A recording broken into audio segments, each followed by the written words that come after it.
夠。All right, we now have a quorum. Let's start the meeting. Let's invite the witness in. 我哋加咗咩新文件？你可唔可以上同事而家講講？得兩份嘅啫，其實係物流署同埋民署兩份新聞。係，咁啊兩嗰啲咧？嗰啲我哋冇俾，我哋淨係點聽到，即係嗰啲咪 Jan 嚟嘅 ，Jan 就得兩份嘅啫。我 Jan 嘅 Jan 19同 Jan 20。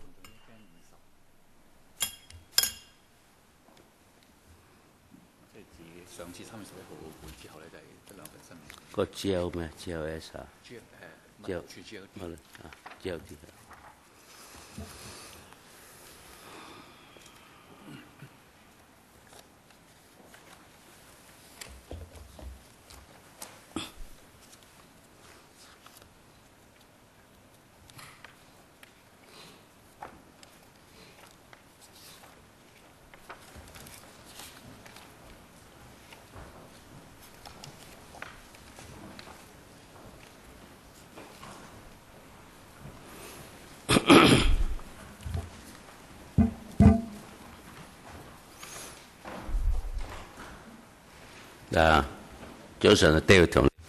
Good morning, David and your team. Good morning, witnesses. I won't go through the list one by one. I believe these are all familiar faces. This is the 6th PAC meeting, and we very much hope that we would be able to complete this public hearing before 1 o'clock. But in order to do that, we need witnesses' cooperation, which means you're to answer our questions directly, because a lot of members of the public watching the meeting have given us much information, and that in relation to the not so correct answers that you've given, because I'd like to tell you that there are many who are familiar with the situation.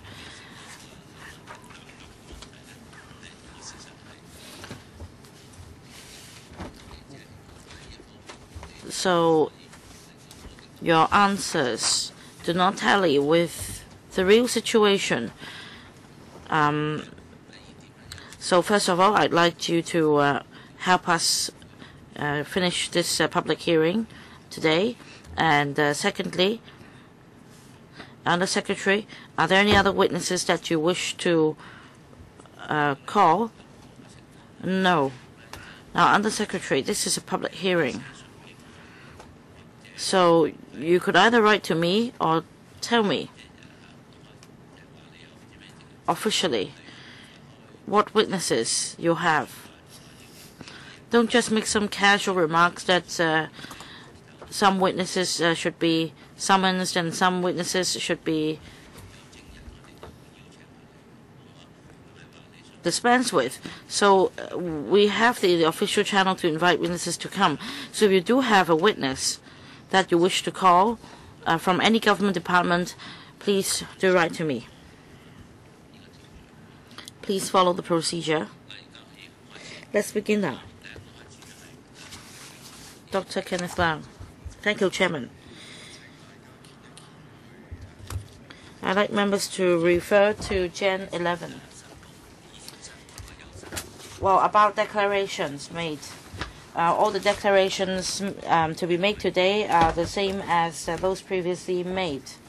I don't have any declaration to make.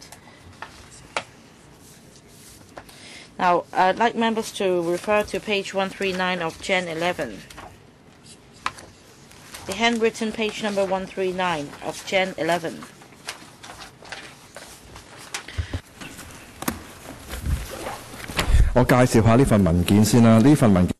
Well, something about this paper first. This is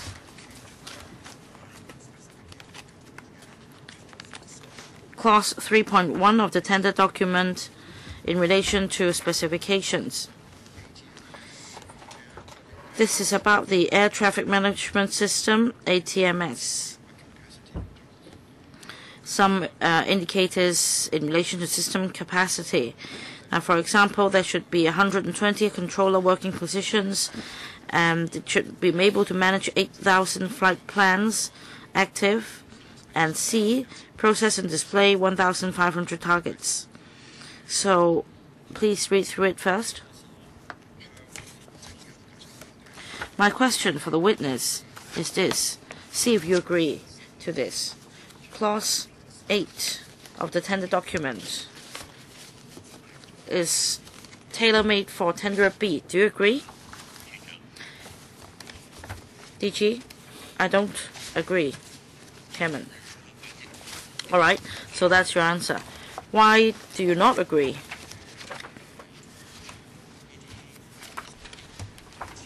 Because these specification requirements are in line with the operational and functional requirements of the future air traffic control center.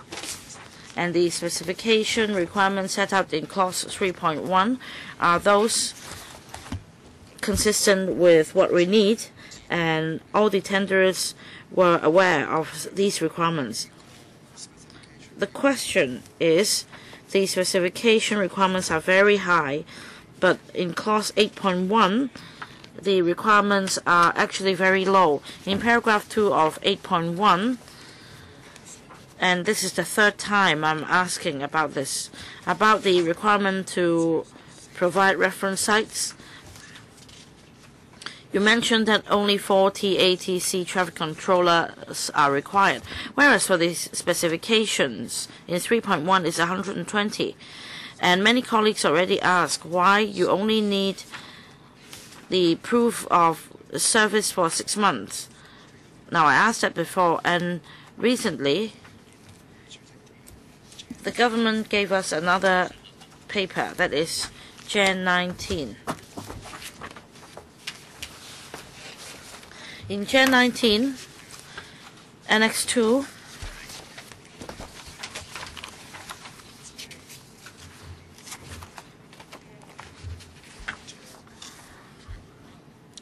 it shows, in relation to Auto Track 1's tendering, the similar requirements in the tender document.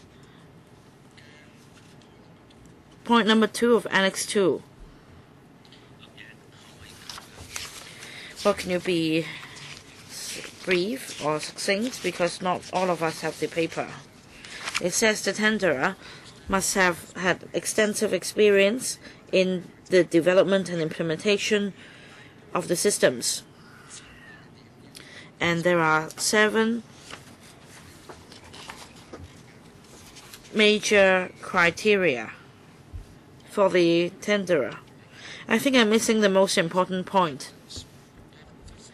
The tenderer shall provide a list of users of systems. I must emphasize that it means systems. Systems similar to the proposed system. Similar. I'm not saying the same or identical. I mean similar. When the Director of Government Logistics said that they were the same, actually the requirement is that they must be similar. And one of the 7 major requirements is that for the previous 12 months, so serviceability and availability figures for the previous 12 months, whether there is any system breakdown, and I emphasize that it is for the previous 12 months. And in the tender document it says 6 months only, and you fail to explain that. I can't accept the change from 12 to 6 months. Secondly, about ATCC air traffic controller, it's specified to be 40 only, but in clause 3.1 is 120. So why is there such a big difference? DG. Perhaps I'll break down the answer into 2 parts. Well, in 8.1, Mr. Leung's question is that the requirement is 40 ATCC working positions. However, in 8.1, we can see that this is an air traffic control center with no less than 40 air traffic controller working positions. So this is an air traffic control center. For the new system, with the requirement of 120, the system should be able to accommodate 120 ATC air traffic controllers and supervisors working positions. So there are some 40 working positions for the ATC controller. However, there are also some positions in the proposed backup center, and there will also be other positions for the air ATC controllers. That is the main air traffic control tower and the backup air traffic control tower. Altogether, there are 120. So in relation to where these working positions are, there is some difference here. One includes the working positions in the air traffic control center as well as in the air traffic control tower, etc. Whereas for clause 8.1, this is about the air traffic control center as working positions only. And for the next part of the question, why is that there is this 12-month requirement for AutoTrack 1, whereas, well, Chairman, last time the government said that there isn't such a requirement, but now according to the papers, there is such a requirement. I'd like to know the why there is such an inconsistency.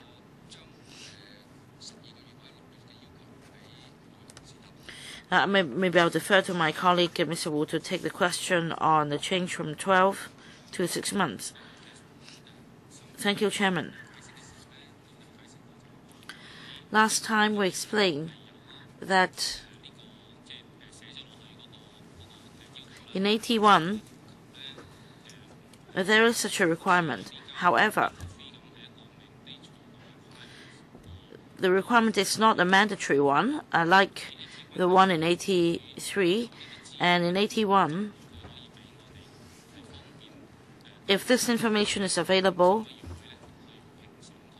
then they can provide the information to our tender assessment panel. However, the tender won't be disqualified without the information, but not according to my interpretation. It says the following. Is required doesn't mean that you can or cannot provide the information. So I won't pursue this further. I think they haven't answered you the point about clause 3. Chairman, I'd like to ask Mr. Leung to repeat question 3 again. Actually, my question was that in the tender document for AutoTrack 1, that is Gen 19, Annex 2 of Annex 2 and Para 2 of that Annex, which I refer to, the final sentence says, of paragraph 2 said, for each user the following requirement is required. Is required, it's not discretionary, Chairman. So, and you say that this is arbitrary. I've asked the same question many times, whether the tender, is it that the tender document could be subject to any arbitrary interpretation by the CAD? It stipulates that it's mandatory, but now you're saying that it's arbitrary. Director, I'd like to ask Mr. Wu to answer the question. Mr. Yu Xin, I think we'll keep asking the question. Could you explain why you've said that this is a requirement, and why is it that it is, it is actually subject to your own interpretation? Please refer to 8.1 and Annex 2 of Gen 19. Is that, do you have that before you? Yes, it's very clearly written here. Could you answer Mr. Leung's question? I think we're also referring to the record of the time. At that time, what is provided, the meaning of what is provided here. No, don't tell us all it means. The word it says here it is required. It's a very specific term. Let me explain it this way. Here, we what it means is that if they have such information, they could provide that to us. But in the intent document, we didn't say that if they fail to provide information, they would not be disqualified. This is what you're saying now, but could you please answer the question? Otherwise, we'll keep asking the same question, even if it's going to last 2 hours. In Annex 2, the second paragraph of Annex 2, could you read it out for us once, the last sentence? The words are is required. I think this is a fact. It's not a condition of the time. When we look up the relevant information, we found that after they provided the information for the 12 months, the evaluation panel could, in the course of assessing tender, the bid, give an appropriate score. Director, if you refuse to answer the question, we will put that. We'll take that in consideration. I'd like the director note that on the top right-hand corner of this page is that conditions of tender, but you're saying that it's arbitrary, and find this rather strange. Mr. Wu, Director, I would like you to answer the question, not Mr. Wu, because we need the fact. Otherwise, we will put down the fact in our report. So I'm giving you another opportunity to explain this point. We've asked you the same question many times, and you still fail to give us an answer. So could you give us a detailed answer so that we can end this part of our, hearing? Thank you. I'll try my best to answer Mr. Leung's question as simple as possible. In Annex 2, that is regarding the old system, in Part 2 of the conditions of tender, in point number 2 of the annex, the last sentence says that for each user, the following information is required. Information. We're talking about information here. That is, the tenderer would need to supply the following information, and they're altogether 6 points. The last point is about serviceability / availability figures for the previous 12 months. Well, this is information, a requirement for information, and they told us that in the previous 12 months they didn't have such information of figures. That doesn't mean that they fail to meet the conditions or requirement. My understanding is that they only needed to supply the following information. But as for the tender itself, it didn't mean that if they failed to provide such information, or it only provided information for 9 months, they would not fulfill the requirements. They had not fulfilled the requirements. We're just saying that the following information is required. So failure to provide information is allowed, okay? That's my interpretation. Mr. Lau? Ms. Lau? Thank you. Back in 1993, when we procured the first ATC1 system, the whole procurement procedure is different from our procedure now. At that time, there were 2 stages. First of all, the vetting of the eligibility of the tenderers, and we picked a few we pre-qualified a few tenderers before we issued the tender documents. During stage 1, the general was not involved. So in this paper, which LegCo asked us when LegCo asked us for this paper, we didn't have the paper initially. We had to ask the CAD for this paper to help us answer the question. So our department at the time were not involved in the drafting of this document.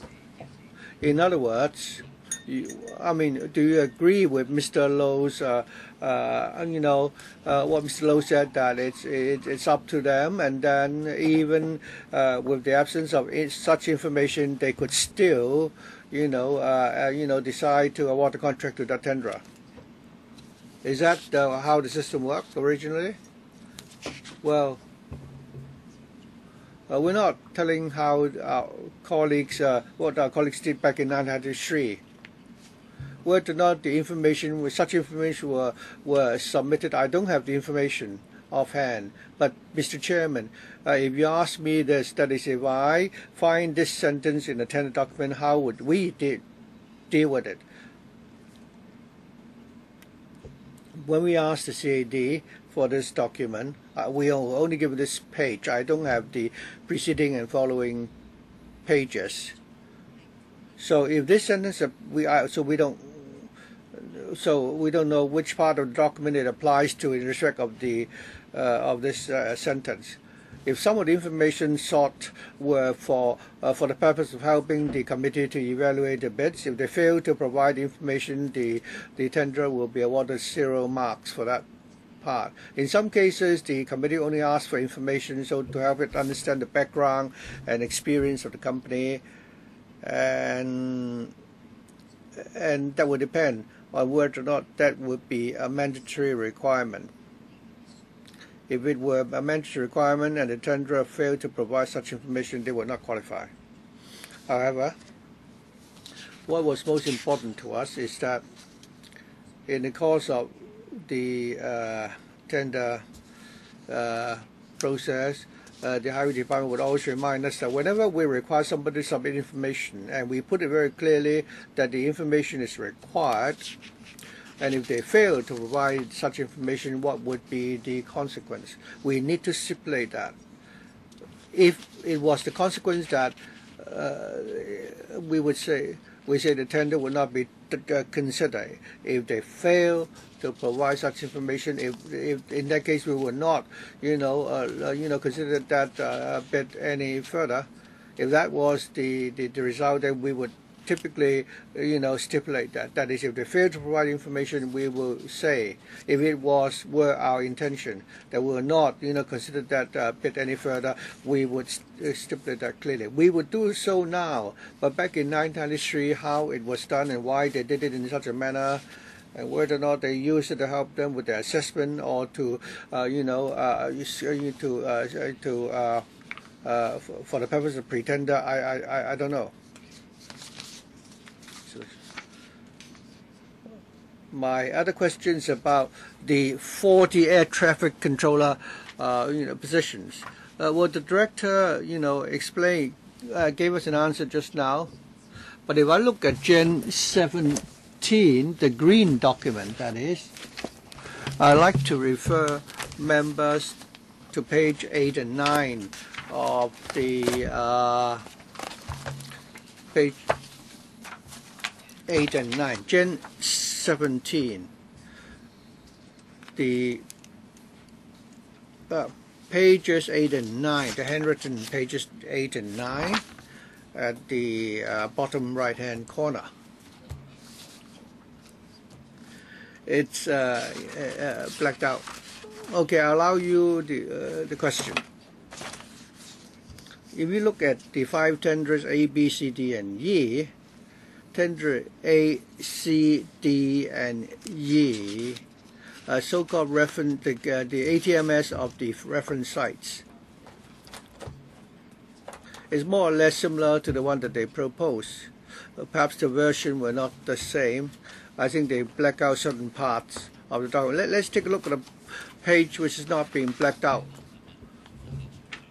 Let's see how they answer your question based on the blacked out version first.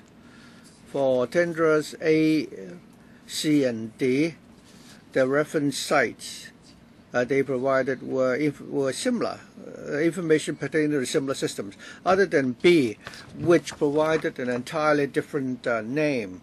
Of course, you explain that this is the core component system. You stipulate in under 8.1 that the reference site should be the main system, but here you said the core component system. B gave you the core component system. To me, this is your interpretation of the requirement under that clause. Why is it that A, C, D, and E all provided a similar system, and B could provide you information pertaining to a core component system? I asked at the last hearing whether they made inquiries about the sentence, and it was your reply. Again, I think it's in Gen 19.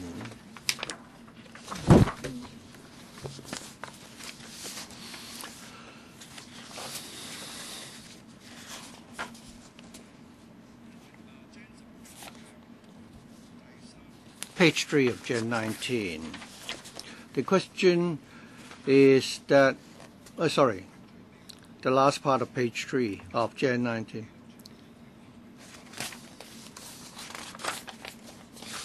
According to our record, except for one tenderer who asked about the positions of the 80 air traffic controllers, why is it that tenderer B was so smart to provide information regarding the core component system, and A, C, D, and E provided information pertaining to a similar system? For a tenderer without insider information, they would definitely have provided information about a similar system. That is what a typical layman would think. So do you agree with my that a tenderer B would have had some inside information at that time? Director General. I don't believe that tenderer B had such insider information. Let me perhaps put it this way. There were two tenderers which had provided separate information pertaining to different air control centers and the core systems required for in the tender document.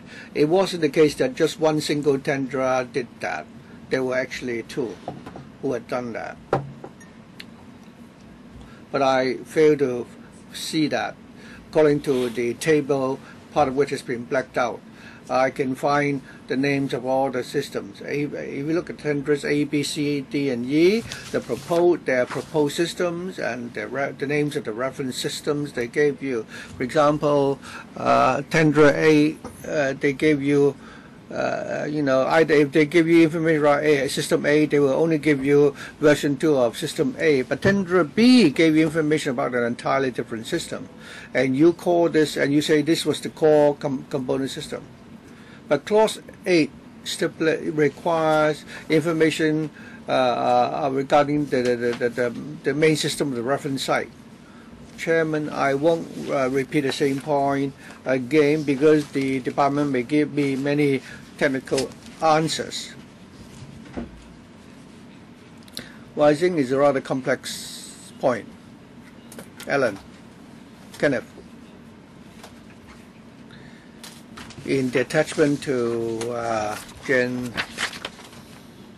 attachment 2, they've answered the same question.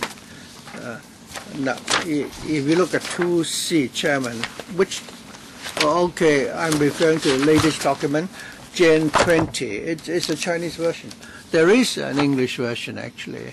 Gen 20 and 2C.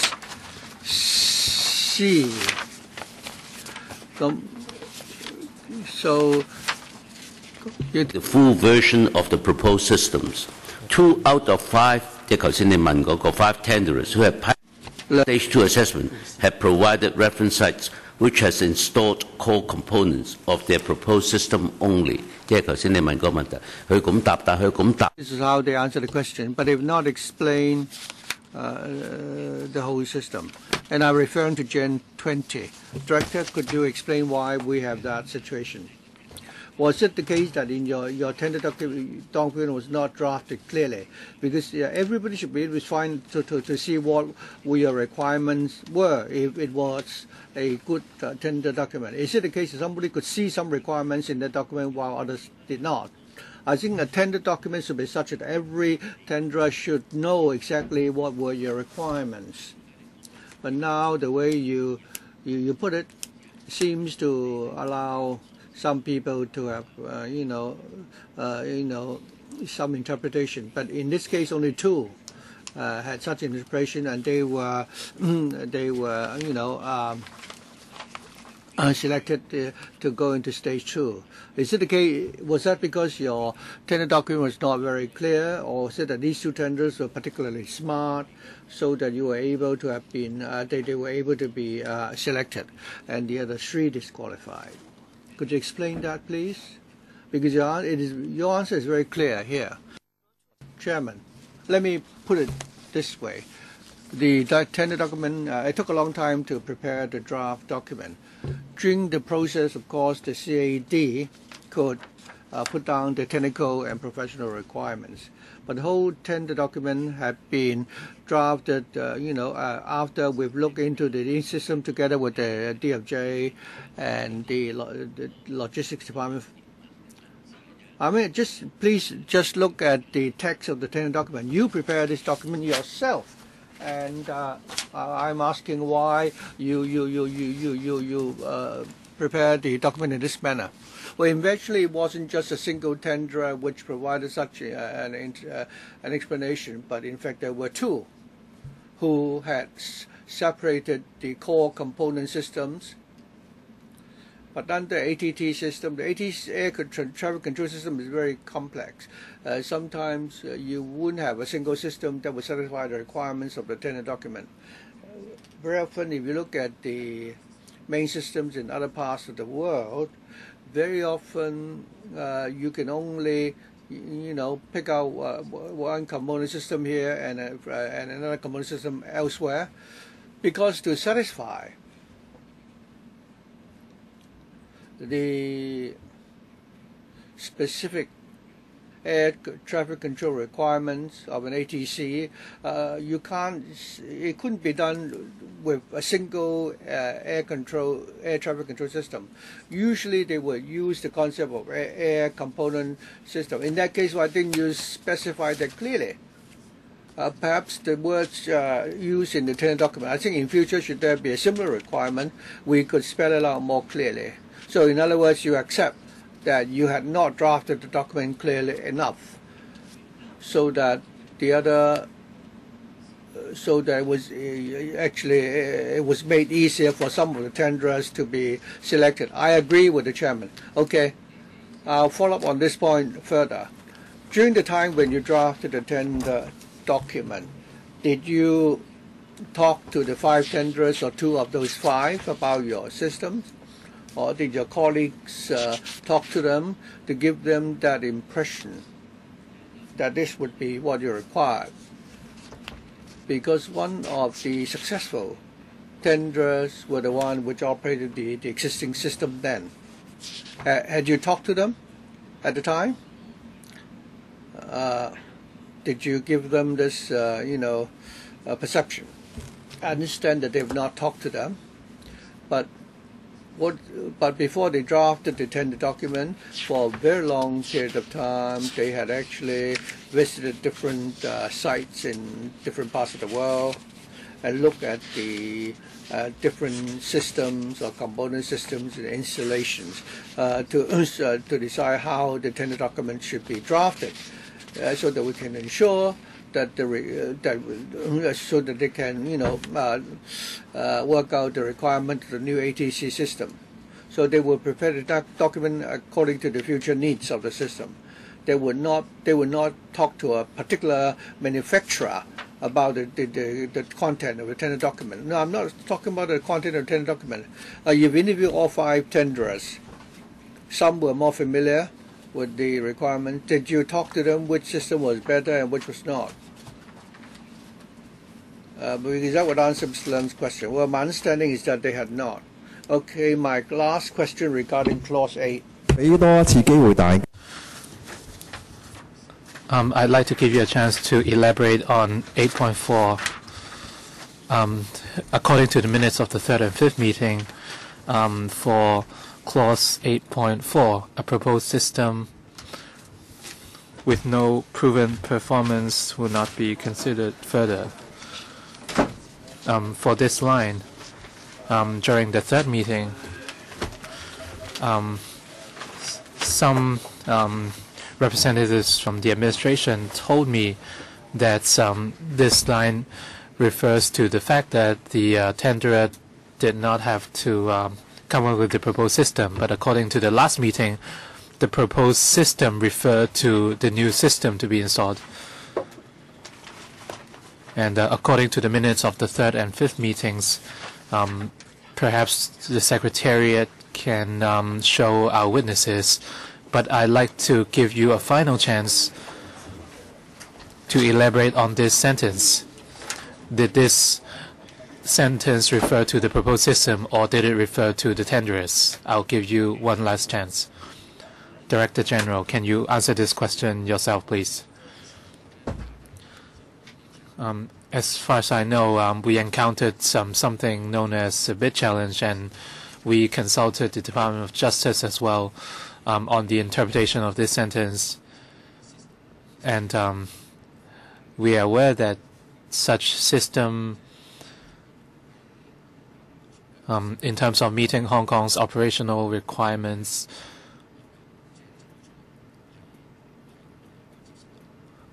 no similar system in this world would have fulfilled our requirement. So when we drafted the tender document and during the subsequent assessments, we understood that the word system refers to a holistic system. In other words, the tenderer must have the relevant ability and experience in coming up with this new system. My impression is that this is unfair to some tenderers. You never disclose your thoughts to all tenderers, because some tenderers wouldn't have known what you were thinking. Director General. For clause 8.4,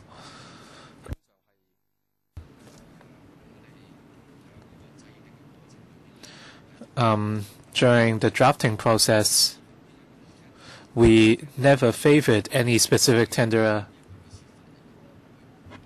or tried to mislead any tenderer through that sentence. In the drafting of the tender document, we did not have such intentions.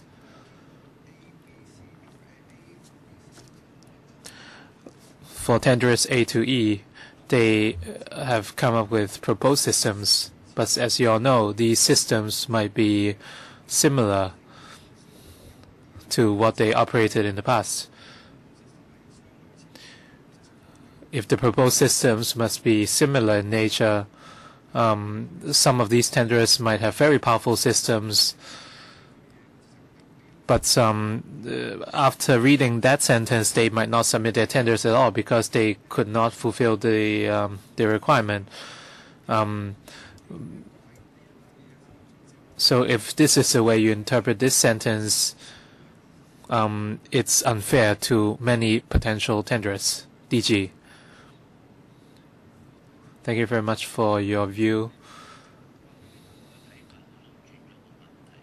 Well, it's not a view, it's a question. It's not just a view. Can you answer his question, please? In the drafting of the tender document, if it's led to different interpretations, in the future, we might elaborate further on the word system. A system does not refer to a specific ATC system,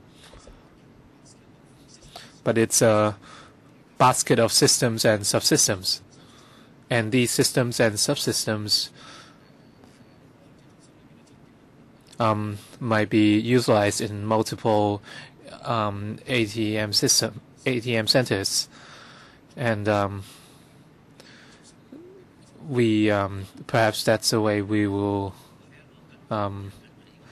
go next time. I'd like to ask a follow-up question. You mentioned that when you drafted the tender document, you made it very clear what kind of system you wanted.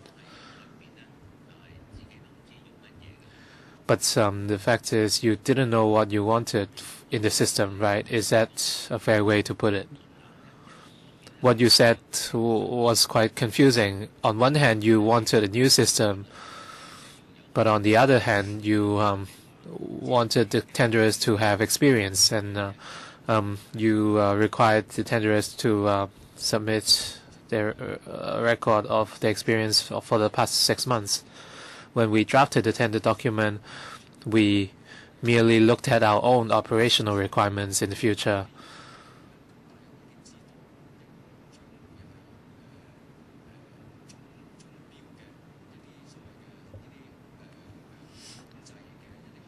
And for manufacturers of these air traffic control systems, we would have known whether roughly whether they can fulfill our needs. For example, overall speaking, the system must sustain 120 air traffic controller positions, including staff at backup centers and towers, and it must also be able to handle 8,000 active flight plans. And from these, we can see the capability and other factors of the system. If a manufacturer can meet this mark, then we will assess scores according to the stipulations of the tender document.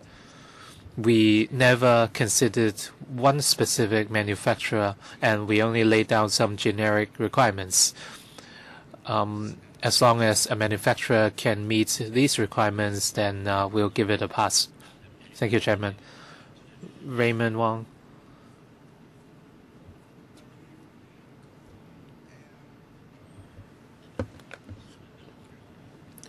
For the 120 air traffic controllers, you mentioned air traffic centers, backup centers. My question is, are you lowering your standards by only requiring 40? Why didn't you say it clearly in the tender document? And under clause 8.1, the figure 40 was open to another kind of interpretation. Why didn't you make clear in 8.1 of the tender document? Why was there such a big difference, and why are you lowering your own standards? Can you answer this question? Yes, I can. The case in Hong Kong is unique in that we only have one air traffic control tower in our control center, and we also have a backup center. And as such, our calculations could be very accurate. But in other countries, one ATC center might be linked to multiple control towers. So as such, we needed air traffic controllers, and we would see whether a specific manufacturer has the capability. The question was very simple. The question was, why didn't you mention the unique situation of Hong Kong in the tender document?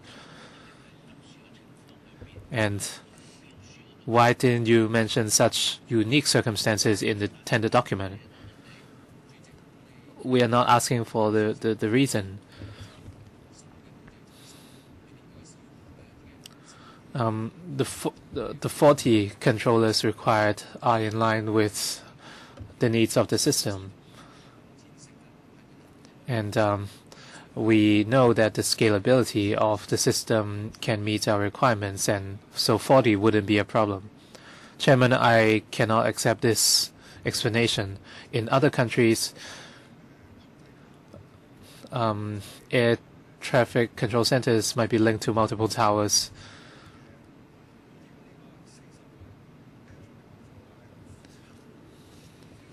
If you said that it's easy to have 40 air traffic controllers, you said that one control center can be linked to multiple towers and it's acceptable. So why didn't you raise this figure from 40 to 80 or even 100 and 120 and mention it in the document? So what's your standard? I don't think the DOJ or GLD came up with this figure because it's very technical. So in other words, it's easy to fulfill, right? So why are you lowering your standard? That's my real question. Did you ever lower your own standards? DG, we didn't lower our standards.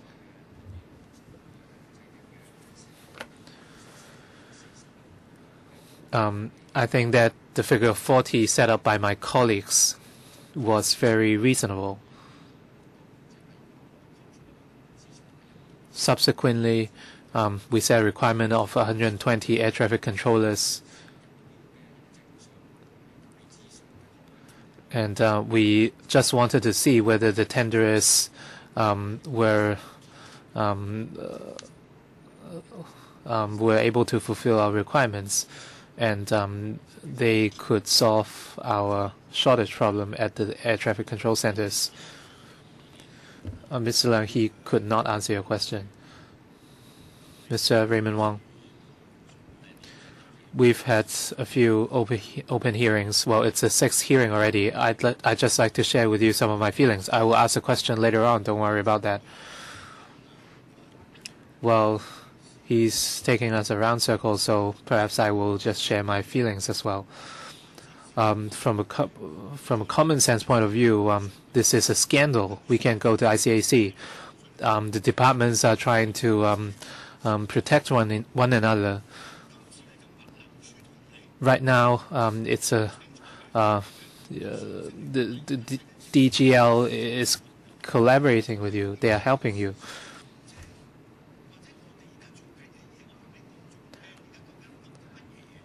I have the obligation to let the public know what's going on. We have piles of documents every time, and we don't have time to go over all of them. And we only have 1 or 2 assistants each going through the documents, and it's a very tough job for us. But right now, they are dodging all our questions, and the chairman can do nothing. Even if you are taking us around circles,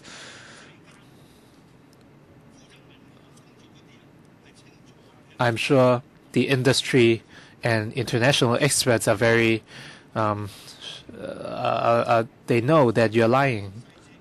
Every time we mention the technical details, you throw us new jargons and terms. I don't think we can have the meeting wrapped up by 1 p.m. today. And we don't have that kind of manpower, and the Secretariat is very busy already. I just want to ask some questions, some common sense questions. There's a delay from Raytheon, and the government has to pay extra money to sustain the existing system. And the existing system was also manufactured by Raytheon. So why did you draft the contract like that? And usually you would blame the government logistics department, and because the government logistics department cannot admit that they signed the contracts without full acknowledgement of the details. The contracts drafted by DGL were done with the assistance of your engineers. You purchased 10 simulators, which came to about $12 million, $124 million. And today we have a lot of experts. And according to the information provided, the simulator was just a game. The most expensive set should not exceed about 100,000.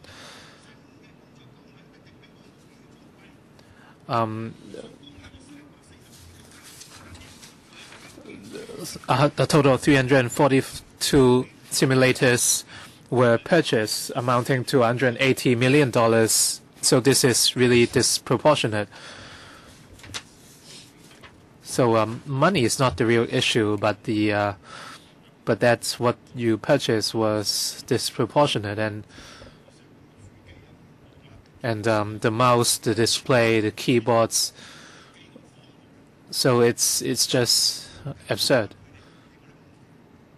I'd like to follow up on some of the questions already asked. First, due to delays in the new system, the government has to pay 20 million extra in maintenance and repairs. And during the last meeting, the DG said that the extra maintenance fees of $20 million amounts to about $55,000 per day. But according to the tender document, page 31 to 69, phase 1 of the ATMS, the penalty for delay is $52,000 per day. So in other words, the government has to pay more than $3,000 because of delays of the manufacturer. Why would the penalty be even lower than the maintenance fee? DG, can you clarify on the figures first? They don't match. Last time you said it was $20 million, but in Gen 20, the figure was $5.9 million. So it's a big difference between 20 million and 5.9 million. Can you clarify this first before addressing Raymond Wong's question? You cannot just throw us figures and expect us to accept everything. You have to explain everything. We are talking about public money. The Public Account Committee is very concerned with cost effectiveness. If we see conflicting figures, we don't know which ones to believe. So in Gen 20, the figure is 5.9 million. Before I invite my colleagues to respond, I'd like to address Raymond Wong's question first. He mentioned $20 million, but in Gen 20, the paper mentioned 5.9 million, and the difference is huge.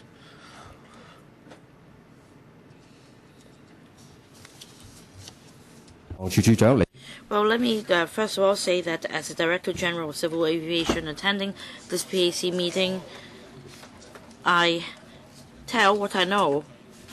I did not tell any lies.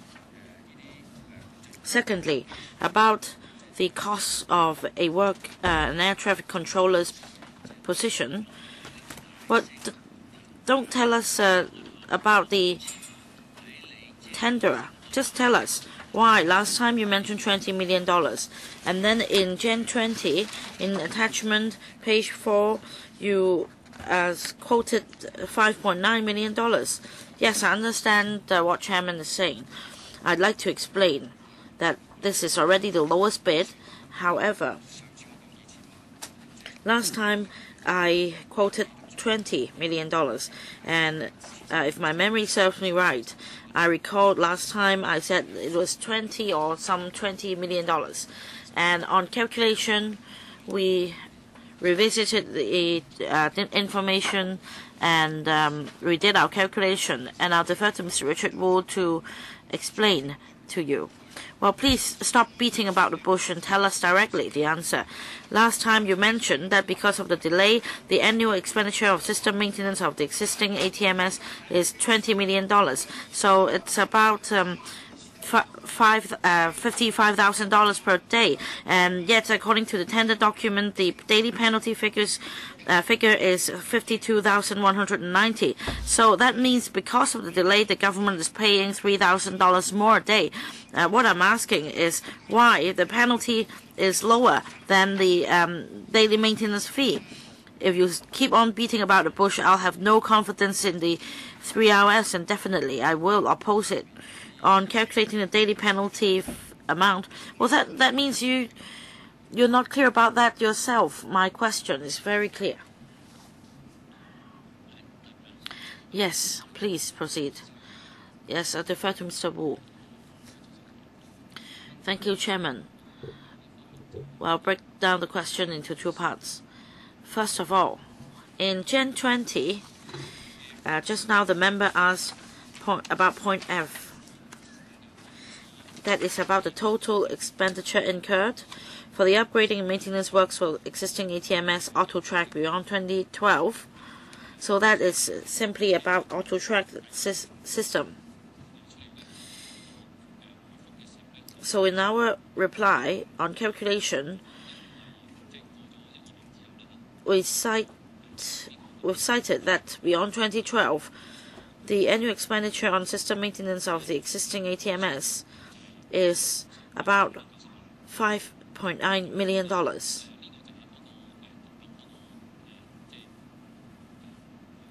That is the maintenance arrangement. And then in the latter part of point F, it says that manpower is required both for the existing system and the upcoming system. And we do have a breakdown for that. The manpower costs amount to $9.5 million. So, to reply to PAC's question, the difference is $5.8 million. And last time we also cited the figure of $20 million. That was about the LD, and the daily fee is about $55,000, and this is the estimated loss incurred or liquidated damages. So annually, it's about $20 million. So there is a difference here. Yes, Raymond. At the public hearing on the 15th of January, DG replied to me that for phase 1 of the ATMS, it can be commissioned by the middle of 2016. And that was the answer on the 15th of January from the DG. According to the contract, the commissioning date should be 2013. And Mr. Low, the DG, categorically replied to the PAC that it can be commissioned in the middle of 2016. Let's assume that this is the case, then there is a delay of 3 years. According to what DG said last time, because of the delay in the commissioning of the new system, there is an annual expenditure on system maintenance of about $20 million a year. So multiplying it by 3.5 years, it amounts to $70 million. And then the maximum penalty is $5.219 million. So we can do some calculations here. The contractor fails to deliver on time, and as a result, we are paying $60 million more. And this is really absurd. So how are the $20 million spent? Do give us a breakdown. Give us the breakdown. And for the existing system, AutoTrack 1, it is also provided by Raytheon, and with the additional annual expenditure for system maintenance of $20 million, then Raytheon could really make a big buck, because it can, as the delay of AT3, then AT1 continues to be in operation, so it will be very profitable for Raytheon company. So what kind of business is that? It can continue to delay the commissioning of the new system, and is fine for them to pay the daily penalty, and there is actually no loss on their part. And the more the new system is delayed, the more profit they can make. So you have failed to answer our questions throughout the meetings. Why you have set such a standard, and you have been beating about the bush, DG. I want to reiterate that in preparing the tender document, we have never considered ultimately which tenderer would win the contract. So whether tenderer A or tenderer B gets a contract, the existing system has to be maintained. So can you answer Mr. Raymond Wong's question? It's very clear.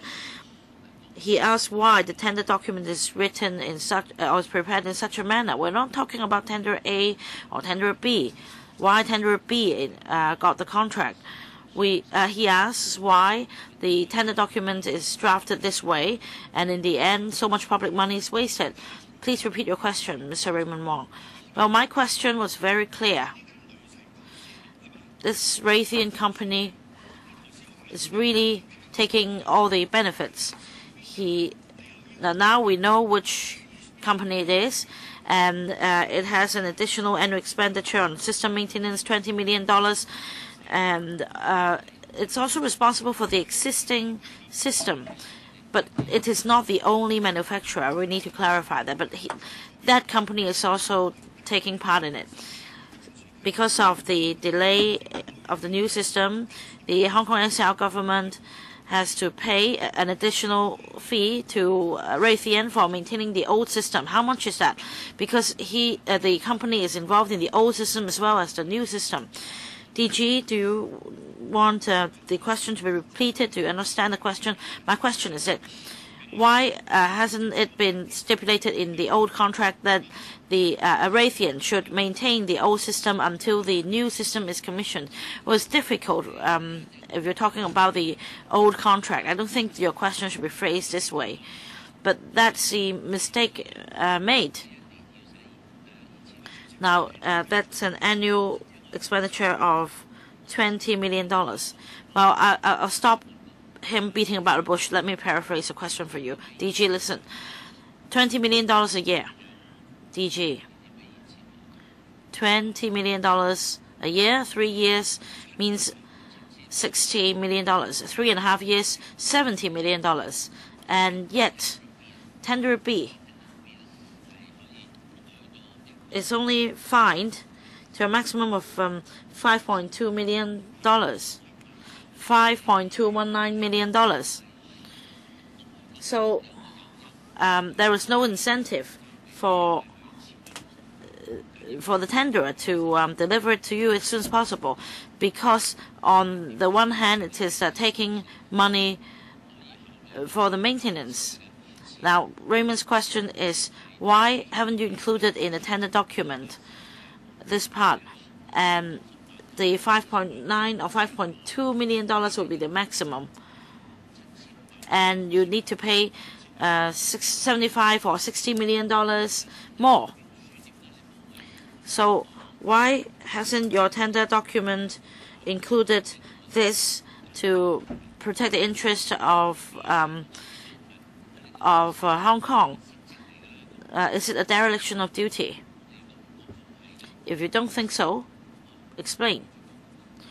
I definitely don't think it's dereliction of duty, because in preparing the tender document in relation to LD, the DOJ and the GLD had a discussion, and a lot of factors were taken into account in coming up with LD.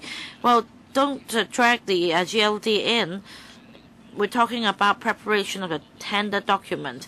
The GLD is responsible for gauging and seeing if the tender document is in line with their policy.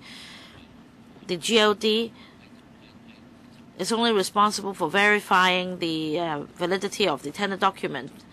Now, on liquidated damages, I think the manufacturer I think this will also be reflected in the tender document. We have considered a basket of factors, and we have strived to protect taxpayers' money, and we try to strike a balance. So let's say you're paying $60 million and deducting $5.2 million from that. We know the result. This is public money. You know, many elderly people are really in need of this money to make them ends meet.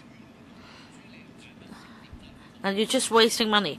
Now, tell us if this is a mistake. Tell us, DG. You can say yes, we made a mistake. In retrospect, we should have imposed a higher penalty level, and yet the tender price would return would be higher, because it's $60 million plus $80 million, and you would also be subject to claims, and you fail to answer that. Chairman, maybe I'll defer to my colleague to explain whether we're really having an additional expenditure of $20 million a year. That's what you said, but yes, but even after the new system is commissioned, we still need to maintain the existing system for a while. So we're just replying to your question. Chairman, I must interject because he's really outrageous. We're talking about a delay of 3.5 years. And as a result, you need to pay almost up to $70 million annual maintenance expenditure. And had it been delivered in 2013, there wouldn't have been such an expenditure, because there is a delay of 3.5 years. Well, if you had this, you talk about when if you had this new system but you don't have it. Well, Raymond, I don't think we should pursue this any further. We know what to write in a report. All right, on to the second question on air traffic controllers. At the public hearing on the 15th of January, and in the papers, Mr. Norman Low on a number of times admitted that there are only 22 air traffic controllers working in position to cope with the flight plans. Even with the third runway, in the new ATC center, only 40 to 50 ATC controllers working positions can be accommodated. And this is according to the replies given in the papers and at the public hearing on the 15th of January. And in relation to the version given in January and February, and in the papers, that was the case. However, at the public hearing on the 11th of March, Mr. Norman Low, the DG, changed his version by saying that there would be 70 ATC controller. So is this perjury? Is it really 40 to 50 or 70? And all of a sudden, he said that there will also be air traffic controllers in the tower. The matter is entirely in your hands. We're in a public hearing, and all the papers and replies are inconsistent. We really find this peculiar. Please answer me. Why, in relation to air traffic controller working positions, there is such great discrepancy? DG. Chairman, perhaps I didn't make myself clear when I answered your questions, because if you're talking about air traffic controller positions in the existing ATC center, then it's true that there are only some 20 of them. But using the new system in the new center, there will be about 40 to 50. But we should also bear in mind that in the control tower, we also have ATC controllers there. And flight data will also be needed in the tower for the ATC controller. So if you're talking about the ATC centers working positions, there are some 40 to 50 of them. But together with those in the tower, then under the new system, there will be about 70. Well, at the time when you answered that would be 70, you didn't explain like that. In the 83, 130 were backup center. ATC controller positions were procured for the backup center. But now you have 60 more. A simulated controller would take 780,000. What about a non-simulated one, a genuine one? 60 for the main center, 60 for the fallback center, and then let's say each position costs $1 million. Then how many are we talking about? Originally, it's supposed to be 60 to 70 positions. And then, all of a sudden, some 200 more positions were procured to expand the capability of the system. And then you want to expand the software, the supporting software as well. So altogether, for the hardware and software of these additional ATC positions, how much are we talking about? Apart from the 70 and also 130 in the fallback center. Chairman, first of all, the figure of 130 is not accurate. 120, that should be 120. As for the 70 or so positions, after the new system is commissioned, and after converting the existing control tower, there will be about 70 positions. However, we must bear in mind that there is also the backup center and the backup tower. Yes, we understand that. And the backup center and the backup tower included altogether, we have not procured more because the things would have to be moved to the backup center and backup tower for operation. The operation is round the clock for 365 days, and there are many aircrafts flying over our air flight information zone, so we must do it this way.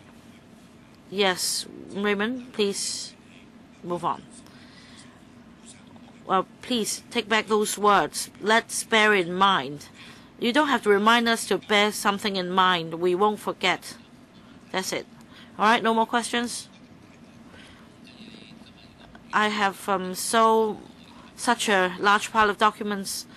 All right, we can have another hearing for you if you want to ask more questions. Mr. Eleanor. Chairman, I'd like to clarify one point, first of all.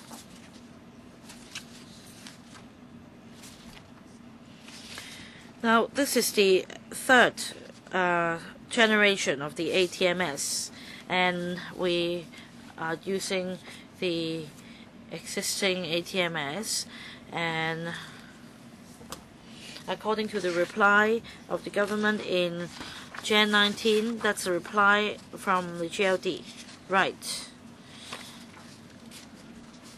And the situation is very different.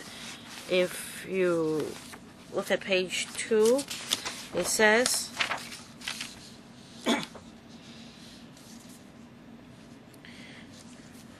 that a two-stage approach was adopted in the last procurement exercise.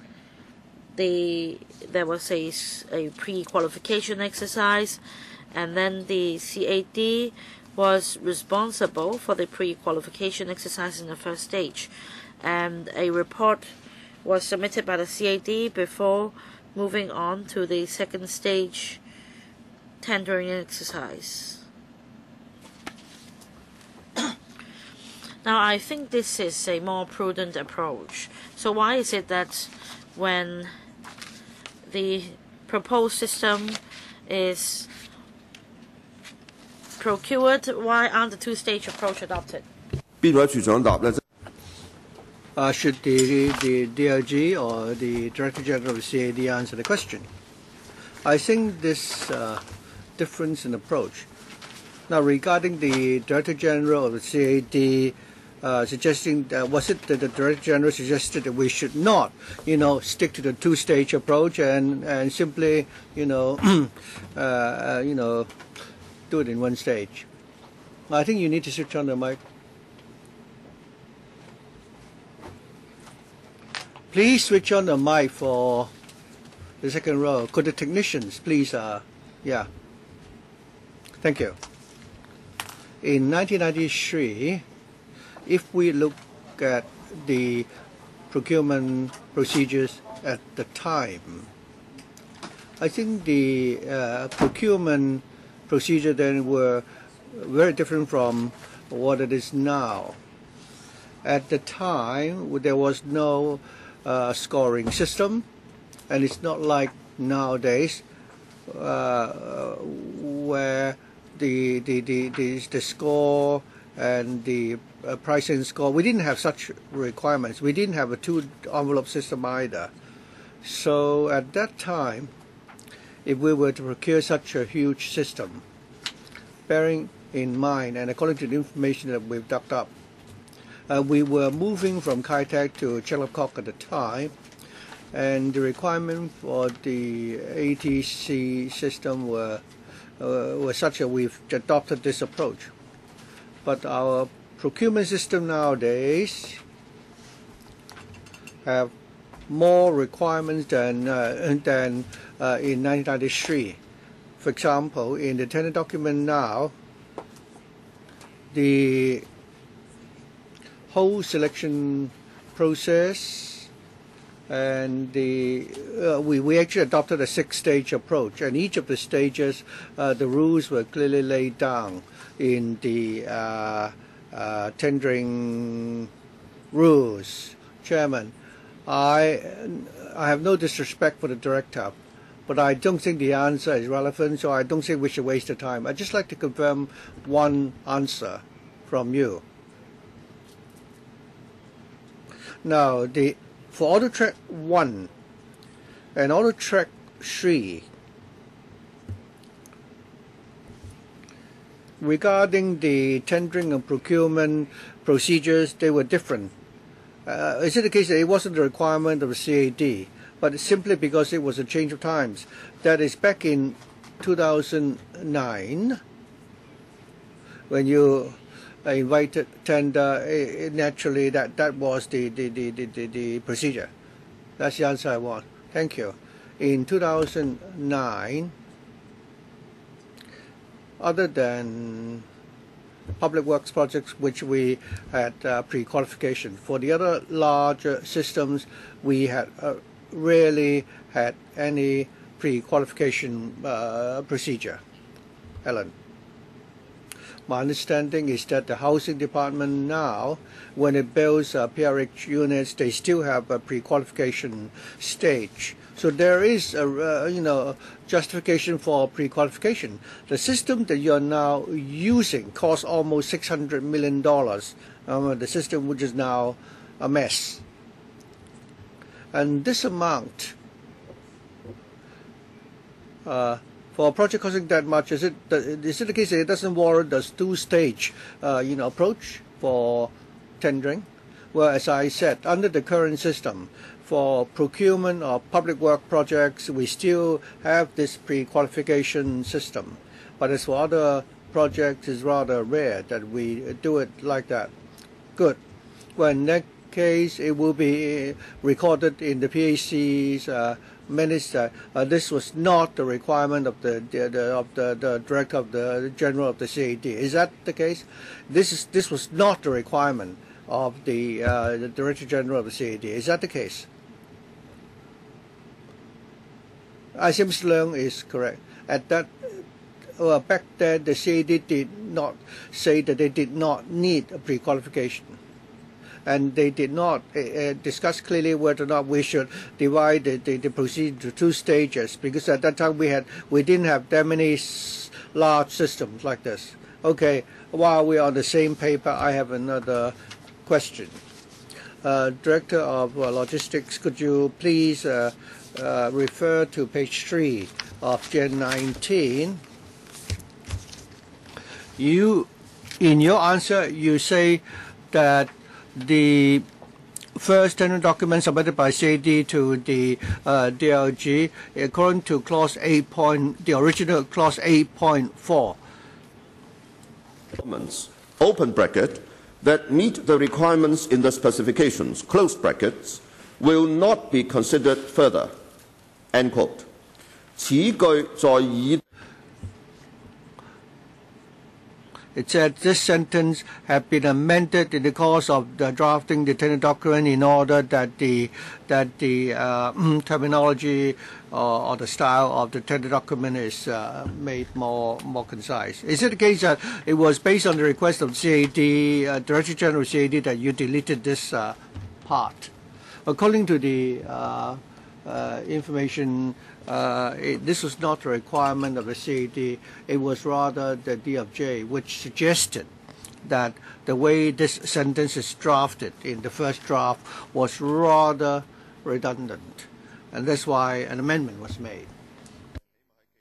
Well, at least I think I would like to record that in our minutes. I can confirm that in our minutes. Well, I believe that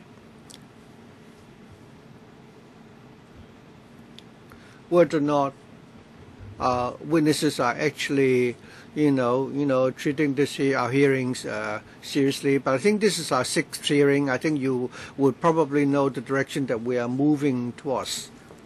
I, myself, I'm really shocked. We're talking about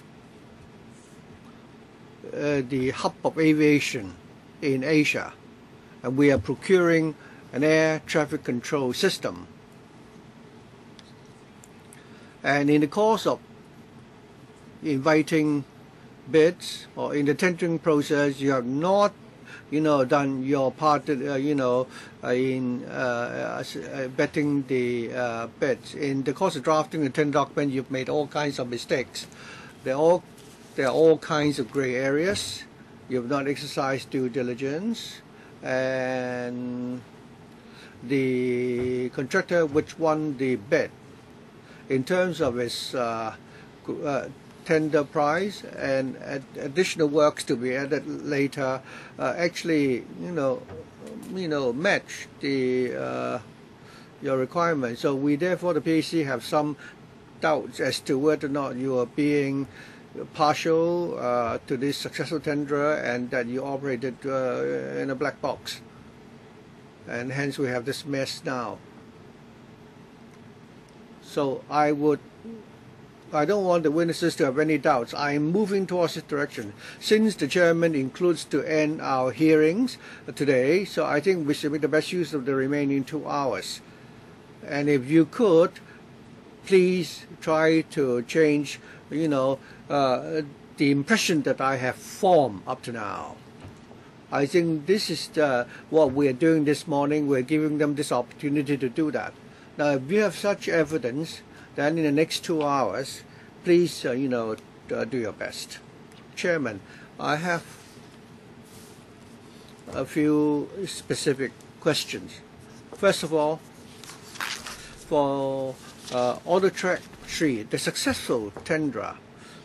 Now, actually, have been working with the CAD since 1993. Is that the case, Director General?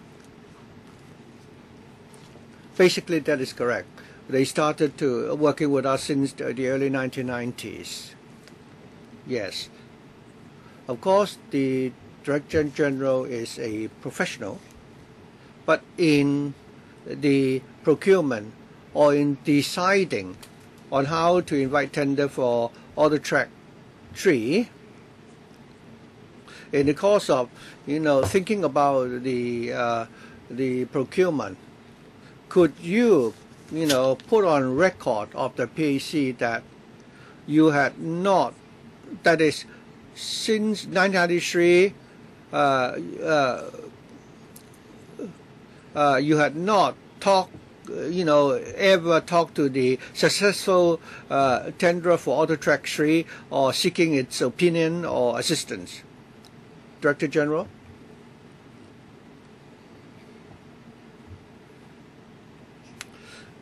When they say we were looking for experienced personnel within the CAD, and then we formed a team to recommend this project. All of us on the team have been acting very carefully. They follow the usual approach. They were aware of everything in the tendering procedure. That is, they would need to follow the procedure. As the Director General, I don't believe my colleagues had, in that process, disclosed the contract requirements to the tenderers. Secondly, while I have tried my best to change the members' impression, but this time, even though we have followed all the procedures, and there were 5 tenderers, and from stage 1, phase 1 until the end, there were 3 tenderers, which we could screen out 2 out of the 3 at the final stage. So our requirements were not tailor-made and suited to enable a single tenderer to participate in the whole process. In fact, 3 had done that. And also, the successful tenderer, I think it did not get the highest technical score. So I hope members will understand that if someone had disclosed some information inappropriately, or someone had attempted to change the technical score, personally, I don't think that any successful tenderer would have won a technical score which was low. Alan, please go on. Chairman.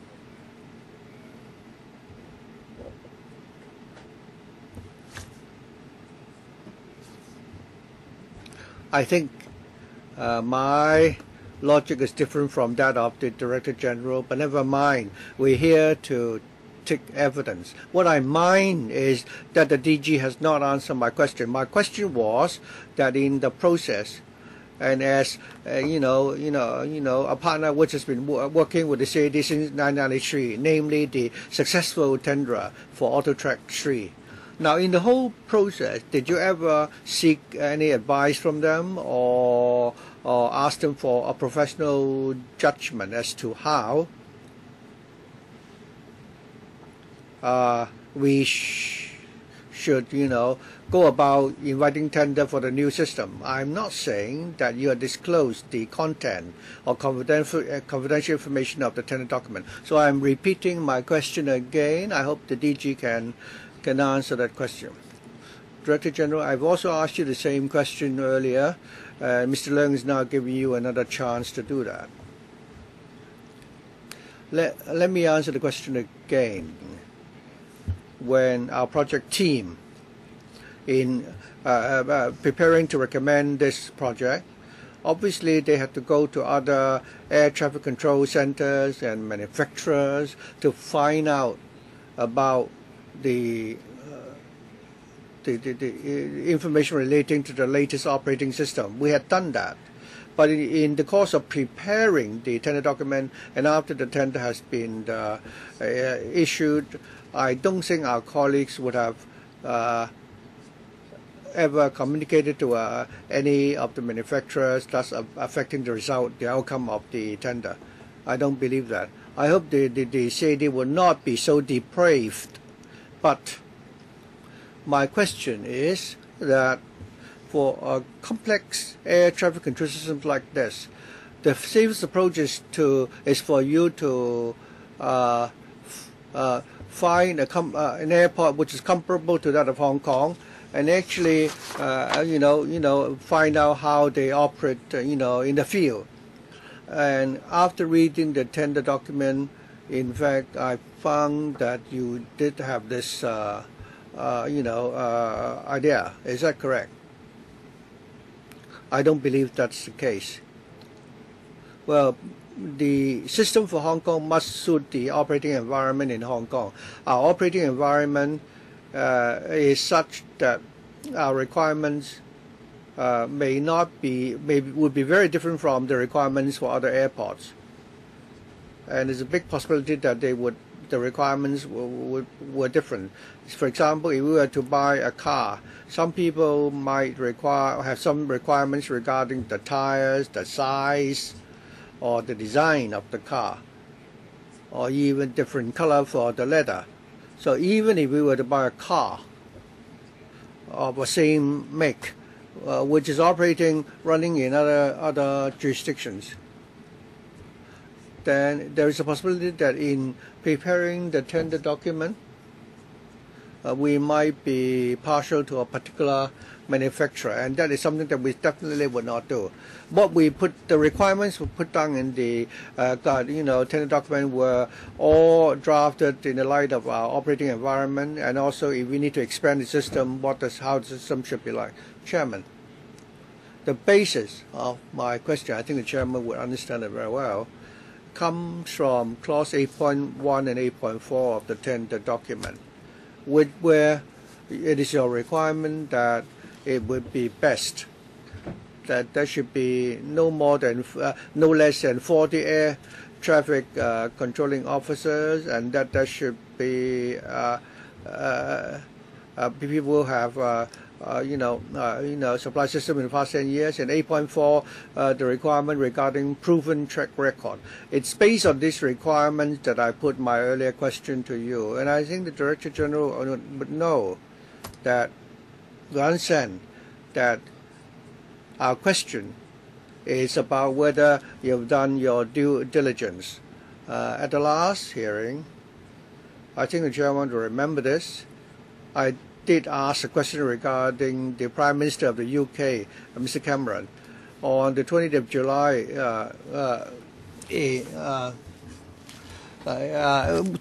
flew to the New Delhi airport. Audit 3 was using New Delhi airport was using the Audit 3 system. In 2010, on the 29th of October, and I actually found this out from Google search, that in New Delhi there is a news agency called DNA, and there's a very detailed report here. Chairman, I'd like to quote the date, 29th of October 2010, because the Chairman would remember that our tender document was published on the 27th of November 2009, and the contract was awarded in February 2011. So if you really have done your due diligence, then on the 29th of October 2010, there was this trip by David Cameron going to India, and the Audit track system at the New Delhi airport, his plane disappeared from the screen for 5 minutes. So, back in February 2011, when the Director General decided to award the contract to the successful tenderer, were you aware of that the New Delhi airport was using the Audit 3 system, and that it was the subject of many complaints?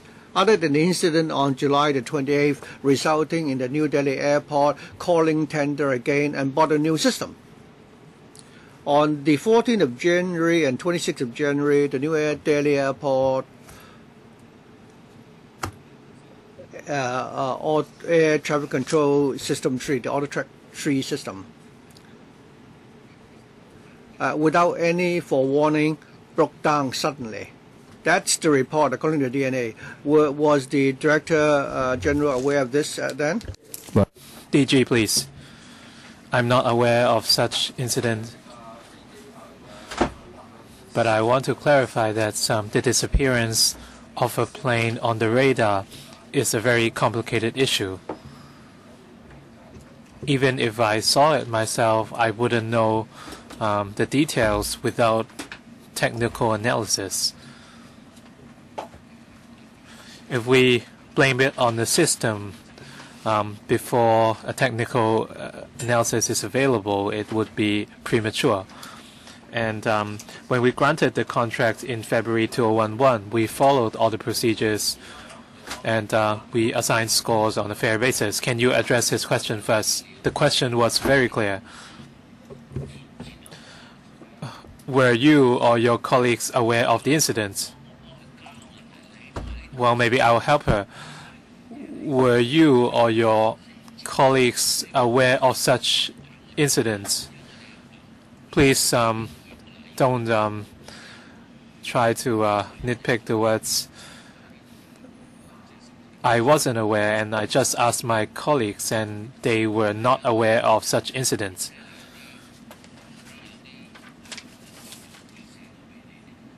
But the New Delhi airport wrote to you, right? They sent you emails. I read a news report. What I want to say is that they have not practiced due diligence. If you only granted the contract in February 2011, and for the news report in New Delhi on the 29th of October 2010, it was shocking news for the UK media involving the PM Cameron, and the comments were that the AutoTrack 3 system was not user-friendly, it was unpredictable, and that the air traffic controllers would not count on this system anyway, and it's the last straw on the camel's back. And after the incident involving the Prime Minister, Geoff Cameron, the New Delhi airport decided to procure a new system. So it was an incident around half a year before you granted the contract. We are spending so much money on an identical system. So my question is, have you not practiced due diligence? So here are two questions. First, were you or your colleagues aware of the incident? And second, have you practiced due diligence? Thank you, Chairman. For the first question,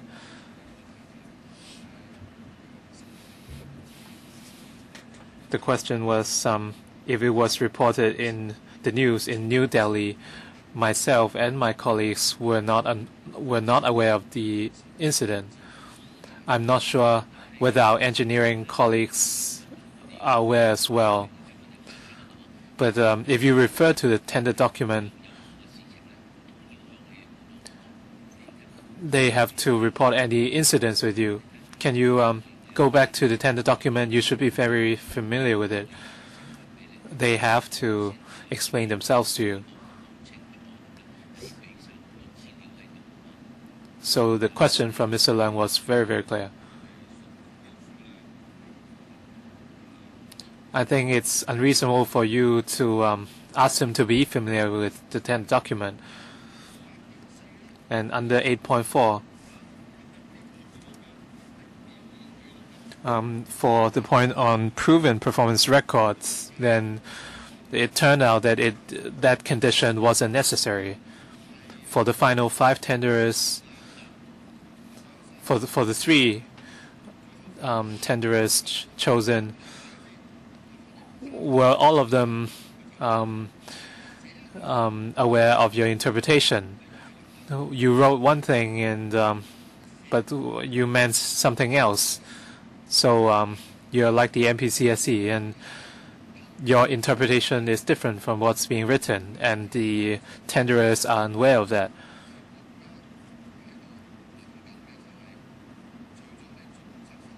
My impression is that you haven't practiced due diligence,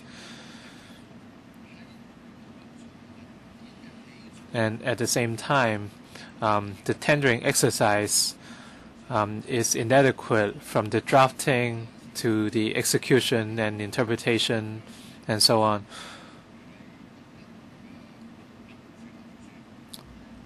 I feel really uncomfortable with what you're doing. We still have 2 hours left today. We can have a few more hearings if necessary. I don't really want that to happen, because if they still retain the same attitude, it's useless. The second report's coming. So, Chairman, I think we should give the Director General another chance to explain himself. I feel very uneasy and confused. Can he change my impression? Well, my worries and concerns are well grounded. If my interpretation of the facts is wrong, so perhaps the witnesses can enlighten me. Thank you, Chairman. Perhaps my explanation wasn't very clear, so I will try to be concise and clear. Just tell us the facts and we will make our conclusions. Mr. Leung mentioned the AT3 system in New Delhi. On the 29th of October 2010, an incident happened and a plane disappeared on the radar. It was reported on the news in New Delhi as well. But according to Gen 17, the handwritten page 3, and in A1, the handover date of the New Delhi system, and the system was only in place in August 2011, and before that, I think it wasn't in proper operation at that time. So I think it's premature to make deductions based on the news report. So in implementing our projects, we would follow all the procedures on the tender document, and during every tendering exercise, we would follow the rules set by GLD.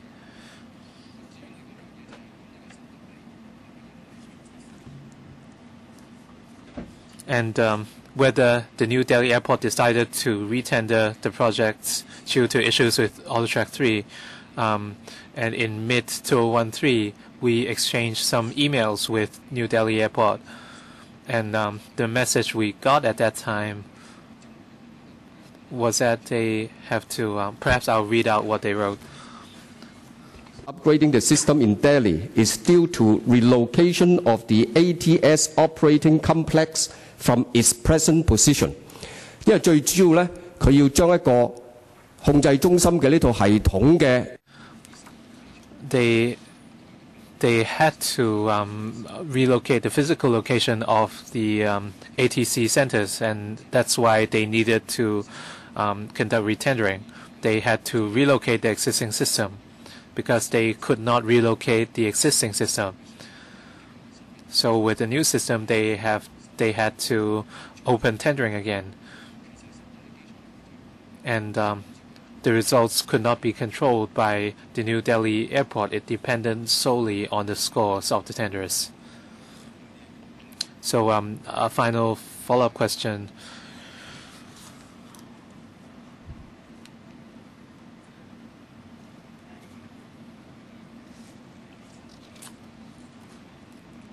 So I'd like to tell you my interpretation. Please correct me if I'm wrong. Before the contract was granted in February 2011,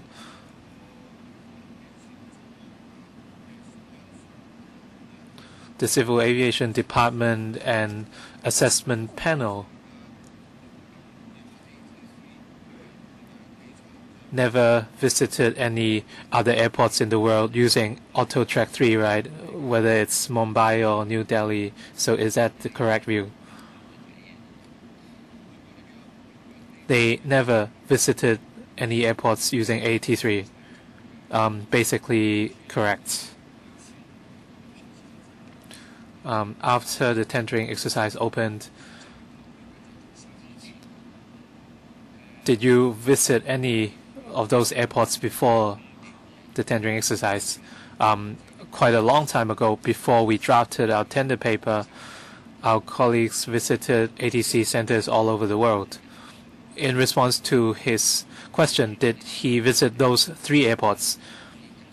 DG, please be more focused in your answer. We did not visit those airports.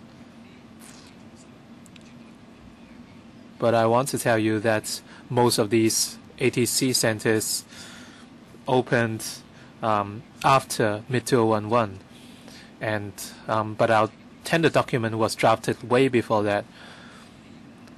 So we did not actually have the chance to visit those ATC centers. So how could the tenders fulfill condition 8.4 or clause 8.4? You asked them to provide a 6-month record or a 12-month record. How do you fulfill 8.4 in the tender document? So how do you deal with clause 8.4? Just tell us the facts. An ATC system consists of 2 major parts. The first is a surveillance data processor, and the second part is a flight trip information processor. Yes, we are very familiar with those by now.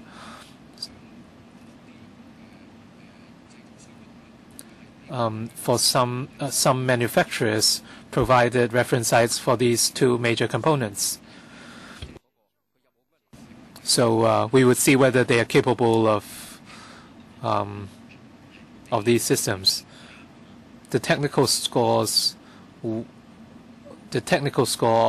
the successful tender was lower than the other tenders, right? For manufacturers, whether they are successful or not, we would only follow the requirements set out in the tender document, and we have agreed with GLD to go with the scoring system and assign scores. DG, when you gave out the scores, you have to see whether they satisfy the tender document requirements.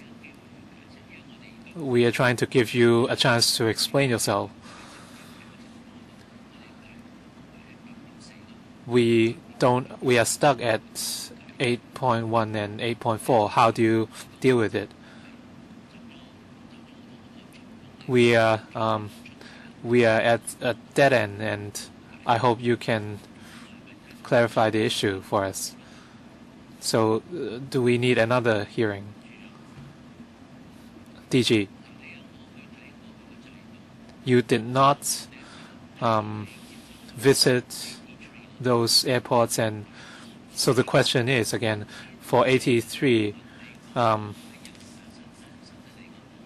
and for the New Delhi incident, did you notice such problems when you pay those visits? Did you see any black spots on the screen, on the radar screen, and how long did those black dots last?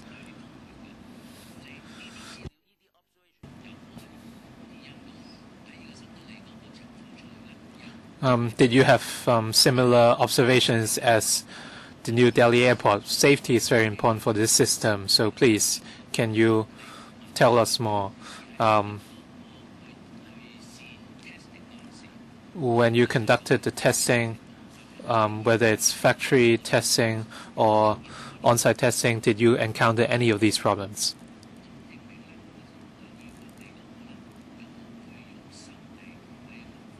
So we are back to the question by Mr. Leung whether you have practiced due diligence.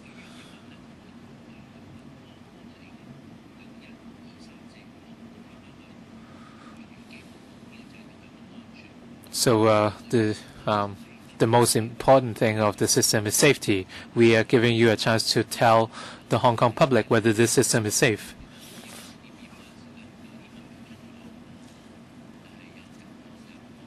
Did you identify any problems during the testing? We still have 1 or 2 hours left. Thank you, Chairman. Perhaps I will reiterate once more. Throughout the tendering exercise, we followed all the procedures and we assigned scores accordingly. We did not favor any tenderer. And during the site accept, we understand that you were impartial because they were given the lowest score in the technical aspect. During the site acceptance tests, we did not come up with 10,000 observations. We came up with around 1,000 observations. Well, it doesn't. Well, I apologize whether it's 1,000 or 10,000. Okay, so it should be 1,000. Around 80% of those observations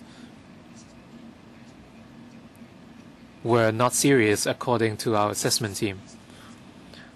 Around 200 or 20% of the observations were negotiated with Raytheon. Did you identify any similar problems at as the New Delhi airport? It doesn't matter whether it's 1,000 observations or 10,000 observations. Did you encounter any similar observations with black spots on the radar screen? And within those observations, I cannot be very specific. My question was very specific.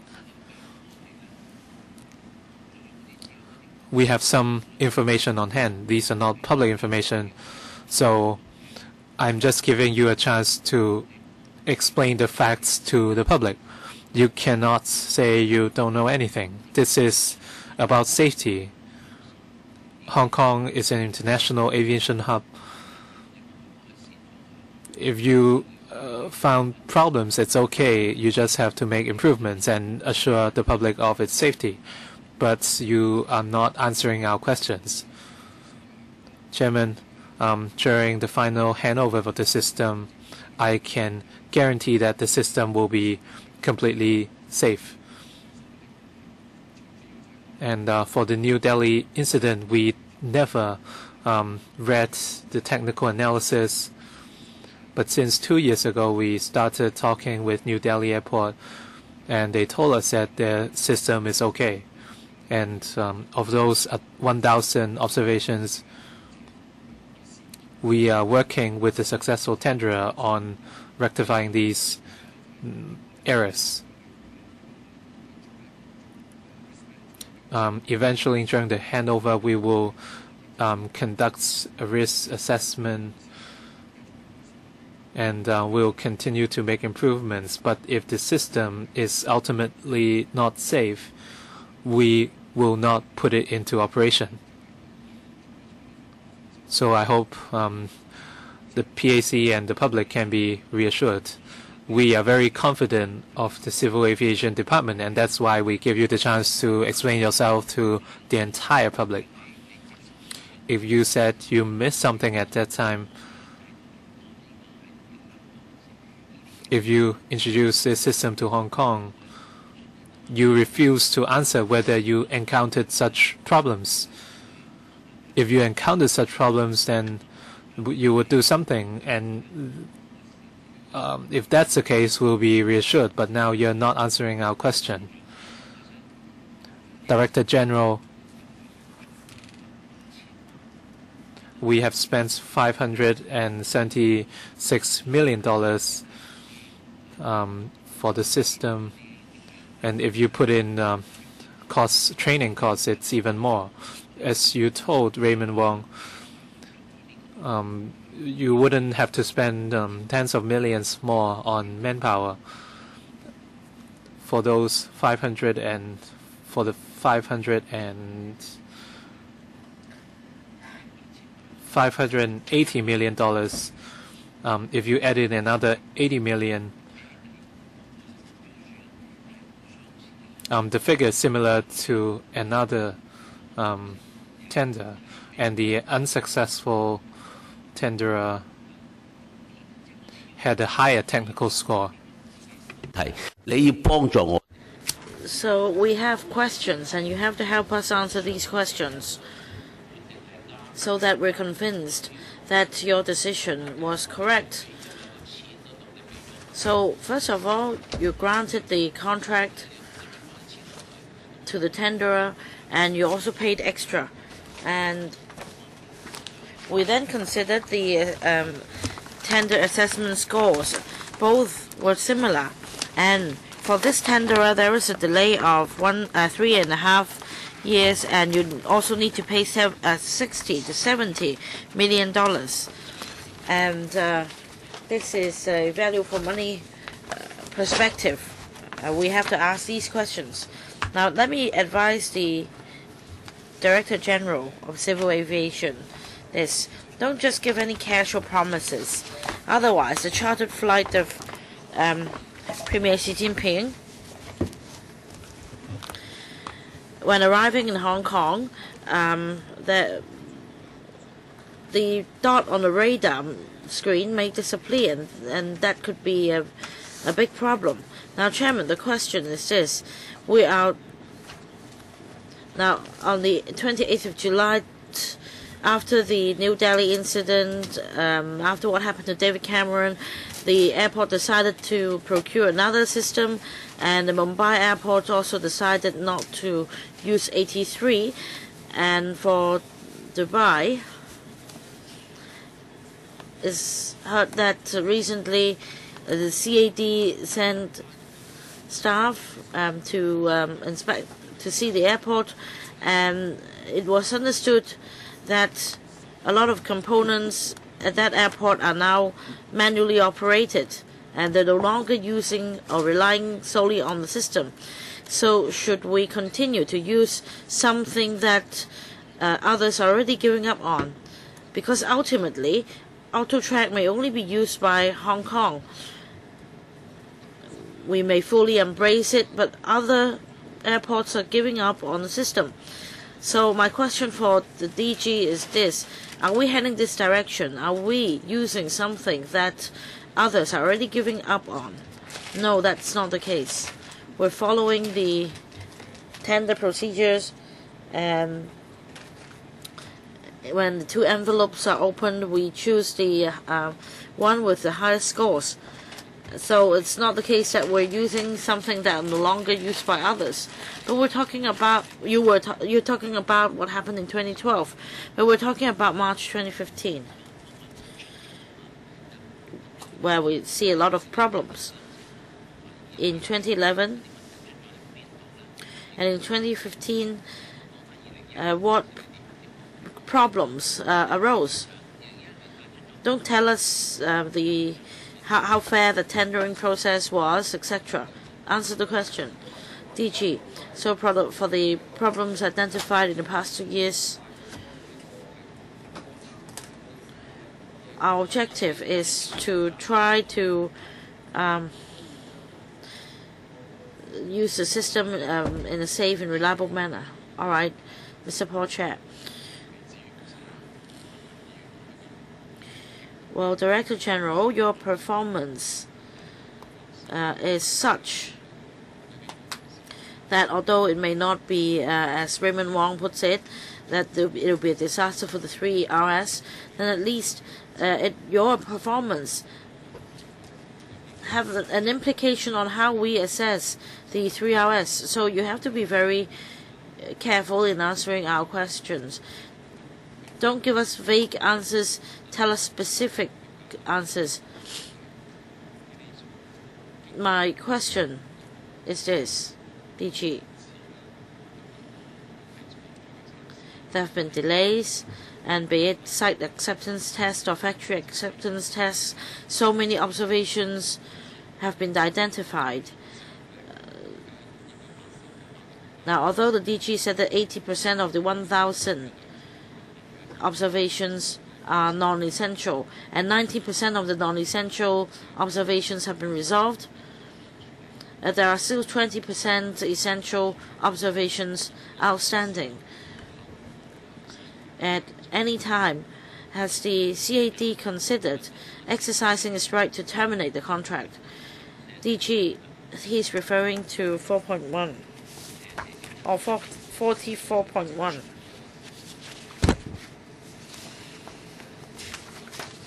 Chairman, thank you for the member's question. Of course, according to the contract, we have the right to terminate the contract. But in the past 2 years, in our communication with the winning tenderer, we understand that this system is very complex. And when a system is first set up, there may be thousands of observations. And from the past experience, as long as ultimately the system could be delivered, and after going through all the inspections and risk assessments, we believe that the system could operate smoothly. But I want to emphasize that we must not only do the factory acceptance test, we also have to do the site acceptance test in Hong Kong. After that, we also need to conduct a reliability test and system integration test. After it is handed over, we still need months to train operators or controllers before we put the existing system into a 6-month operating model. So that means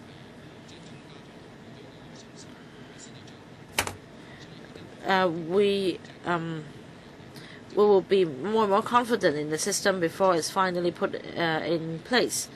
So we do have confidence in having this system delivered to us. And as for the matter of damages and terminating contract, our focus right now is on resolving issues, because 20% of the critical issues, out of these issues, 90% have been resolved, and we're still working with them, and we will move on to the second stage as soon as possible when these issues are resolved. And this is the more appropriate approach as far as the whole of Hong Kong and the provision of services are concerned. Chairman, I don't know if you have this impression. I don't know whether DG is more suitable as a salesman or as a Director General of Civil Aviation. You're trying to sell to us how responsible you are. In fact, you should cut loss at some point. Even if you speculate in the stock market, you have to do that.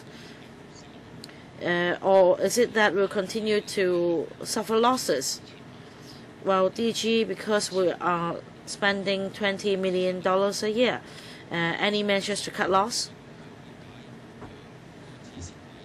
I don't. Well, or in English, it's called critical path.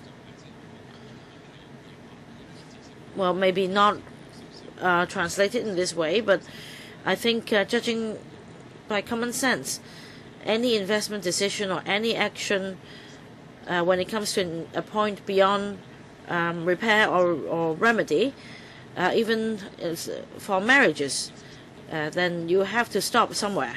Say for 44.1 or 44.2 or for clause 44 of the contract, there is a long paragraph on termination of contract and what should be done. So at any time, have you considered or have you sought advice from the DOJ on such matters?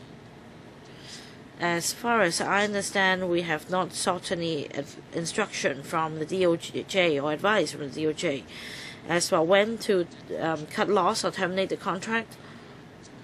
The CAD has been discussing with the tenderer to resolve issues, and we've made some progress.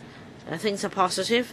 So if I understand correctly, we have yet to reach a point where we have to cut loss. Now it seems from what we heard just now,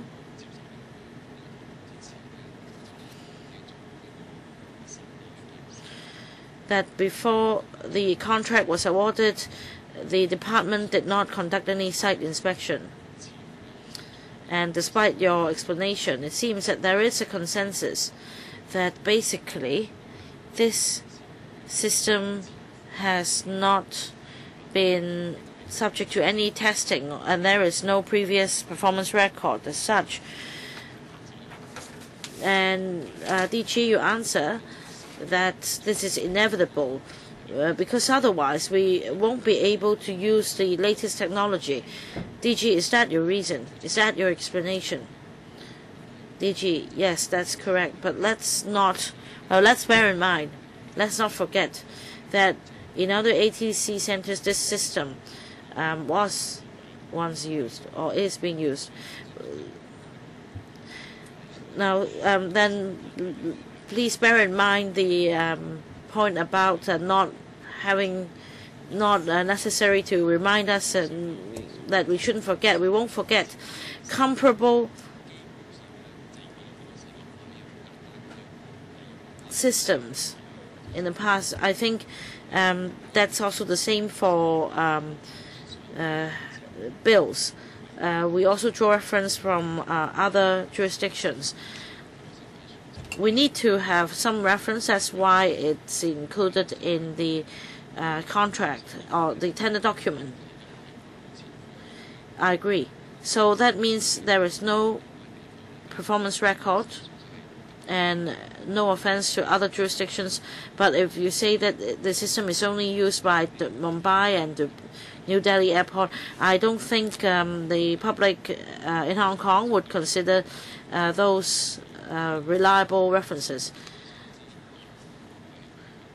So as far as track record is concerned, it's rather flimsy. Now, for track record, we're talking about specific performance in 8.4. And do you agree that you're talking about actual systems performance? But throughout the hearings, you have not been referring to the actual system. So may I remind you that you have to be careful in your answer. He was asking a leading question on a specific performance. Please be careful. I just want to remind you this. Thank you, Chairman, for the reminder. Just now, regarding what Mr. Chair said, I can't agree because at the time we selected a tender with no precedence. In fact, the tender documents requirements is that the manufacturer should have manufactured some components which have been used in some ATC centers before. So the operational requirement of AT3 is that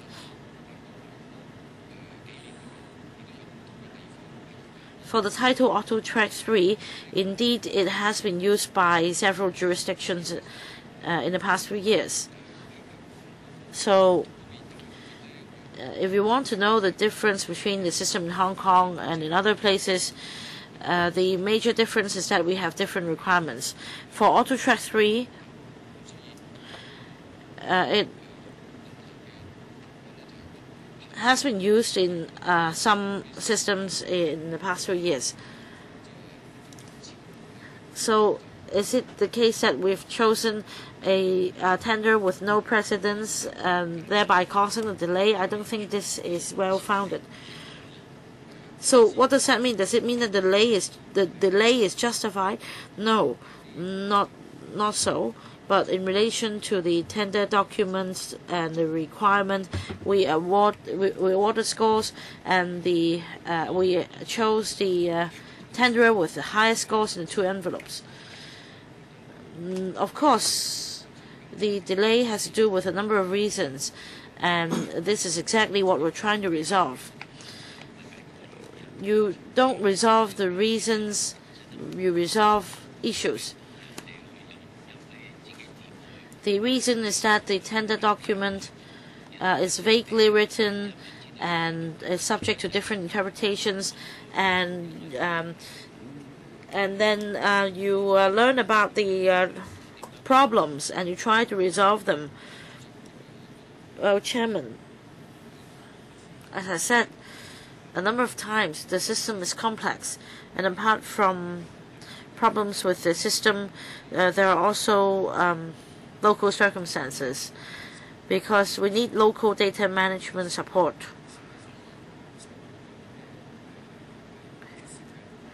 About the data put in, some data may be missing or inaccurate,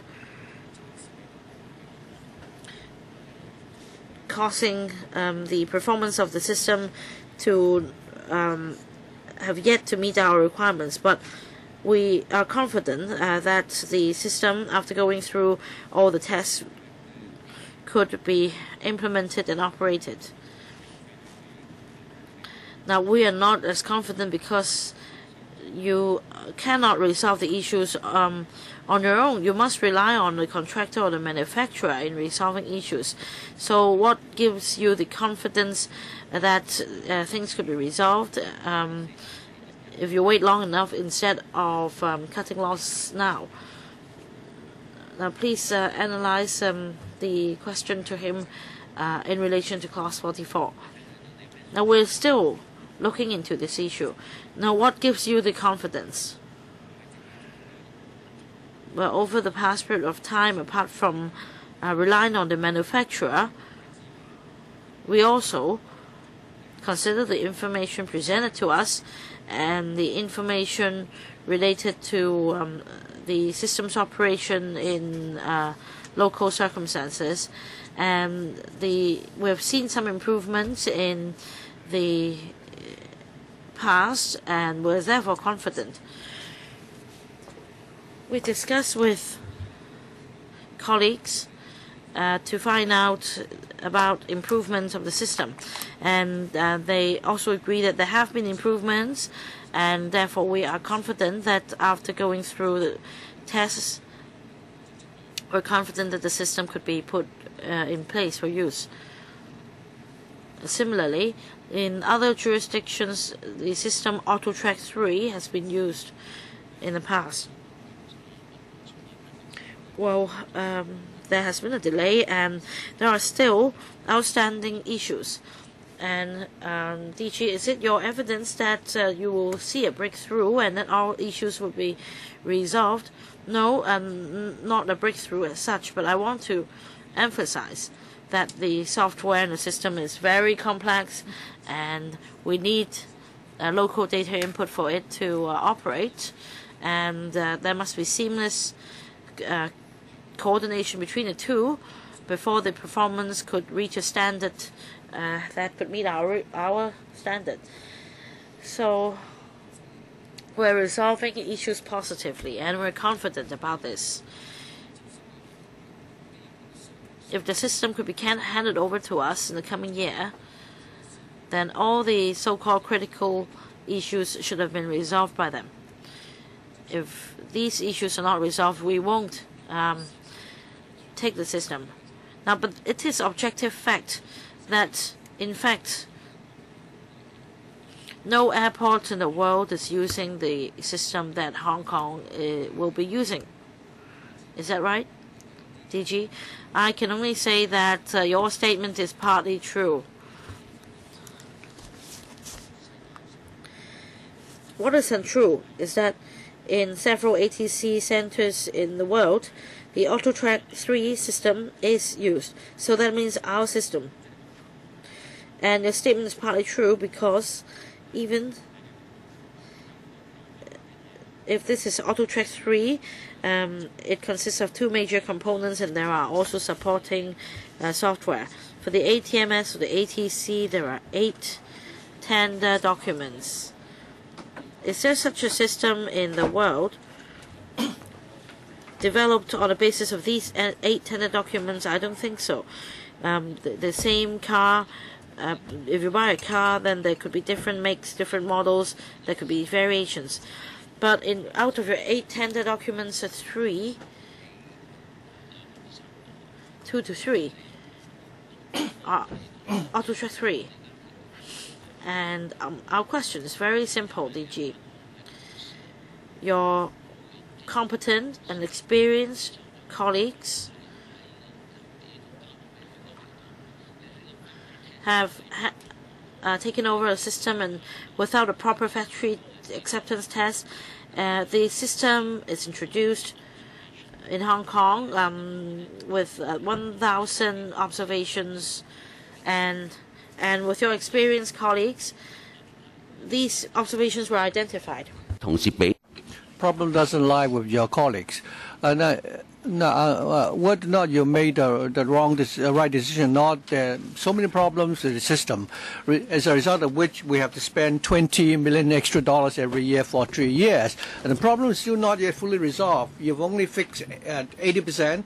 There are still 10% of the incidents which are still outstanding, and you can only fix them in 2016.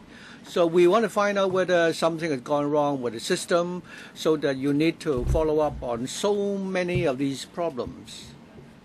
That is what we are saying. You talk about confidence. Mr. Chair asks you what's the basis of your confidence? Is it because you have a capable team so that you can slowly fix this system which is not perfect, and you spend money to perfect it? But that's shouldn't be the case if we buy a new system. In Hong Kong, ATS1 has already resolved many problems. You've spent $20 million, and we still have a very successful airport system. So if that's the case, you say that you've gone through a fair procedural tendering procedure, but the fact is that we ended up paying more money and spending more time, and we want to find out why. Mr. Chair is saying that we have all these problems because when you made the decision in February 2011, in clause 44.1 of your tender document, Mr. Chair asks you where is the tolerance threshold. We will not buy a system just because we have capable civil servants to fix the problem. But that's not their job. Other than the existing duties, they have to help you fix a problem with a system. So are you going to exercise your right according to clause 44 of the contract? Thank you. So far, the CAD will not exercise what is provided for in that clause. So where is the threshold? At which point? And I used the term critical point. Where is the threshold when you will exercise your power according to that provision? Because you're going to build a third runway too. You must fix this problem. You have to give us the confidence. Every hour we have 68 flights now, and descending 102. So in case the 83 cannot cope, can we really, we are investing $141 billion, $110 billion on this new runway. You have to fix these problems. So regarding clause 44, I think you may have to exercise your power to time with the future development. Do you understand? Well, in that case, please, give us the confidence.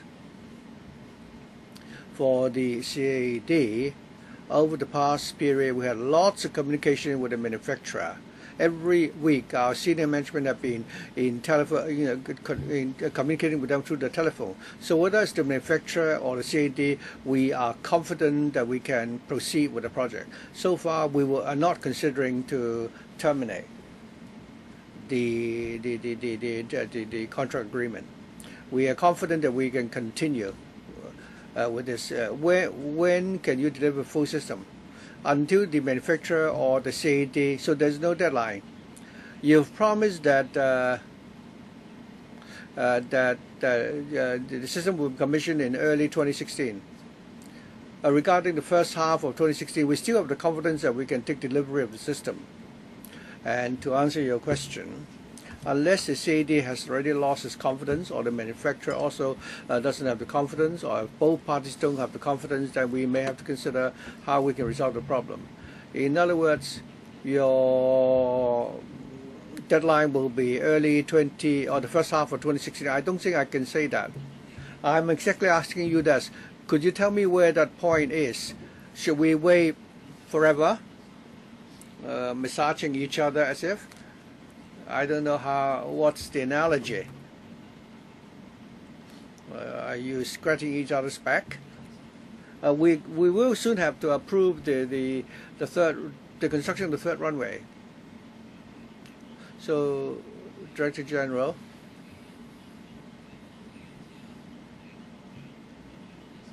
I think your Bureau Secretary is going to propose that we build a third runway. So you must have a system in place to go by. Chairman, I believe the question is about where the threshold is and whether we should allow the existing manufacturer to continue with the job. I think this is something we have to consider at some stage. But at the present stage, like they said, DG said, we haven't yet come to that time. There is still opportunity for the manufacturer to do his part. But we have indeed considered the question you've raised. As Mr. Raymond Wong asked a very good question. That is, the manufacturer doesn't have the incentive. Every year we are paying him $20 million. The longer the delay, the more it will profit. And then you cap the damages at $5.2 million. So, I mean, you know, during we've had 6 hearings so far, and we want you to give an explanation regarding this point. I think the Bureau also has a role to play here. They are saying that the delay could be indefinite. We don't even know whether the whole system can be, commissioned in 2016. I mean, the manufacturer may be, a good performer. We don't know. But you need a strategy. We need to be transparent. For any good government, it must adopt a sunshine policy. For a manufacturer if you just scratch each other's back, between CAD and the manufacturer, and say that there's only 10% of the incident outstanding after 3 years, and therefore it's already a very good choice. Never mind, despite all the problems, because they are due to the unique circumstances of Hong Kong. And the manufacturer has done a good job, we've done a good job. But then meanwhile, we're spending money to fix the problems. So, Mr. Secretary, could you, enlighten us from the policy perspective so that we can tell the people in Hong Kong that the system is going to be very, 81 system is very safe, and will it be the same when we use the 83 system? We've spent almost $600 million to buy the system. Mr. Paul Chair asked a question, which is, when are you going to exercise your right at a certain point? You must have a strategy in place, Chairman.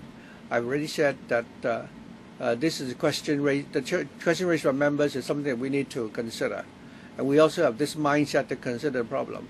But it is our observation now that the manufacturer and the CAD are now working hard, working to rectify all the observations that they have made previously, and they're working towards the timetable of early or first half of 2016.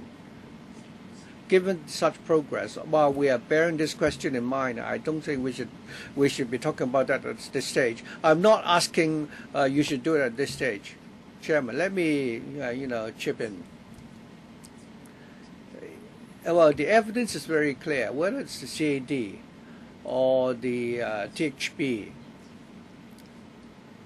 despite the long delay, you've never, other than continuing to tangle or scratch each other's back, you've not considered at which stage you might be forced to exercise the right to terminate a contract so that you can clear up this mess altogether and start again.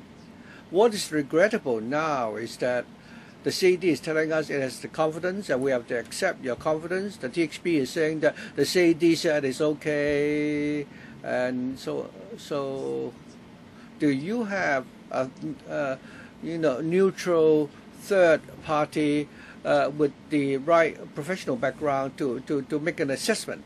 That is, over the years, if the CAD has considered exercising that power, why haven't you done it? And also, have you made a mistake? And if CAD made a defense, of course, you should try your best to rectify the problem. For the manufacturer, there is no problem for them because they will continue to collect payments. So who's going to be the gatekeeper? Secretary.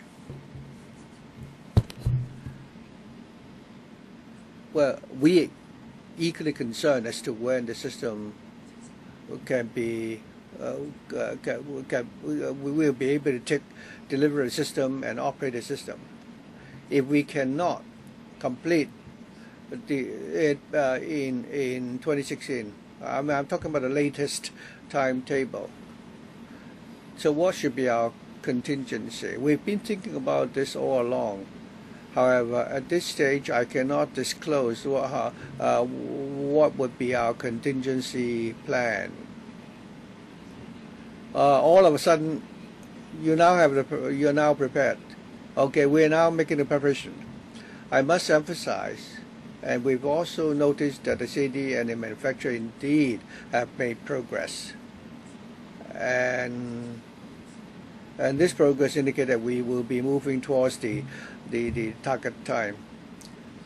I think we can take a break now for 15 minutes and then resume later. Okay, we'll take a break for 15 minutes and we'll be back at 11:45.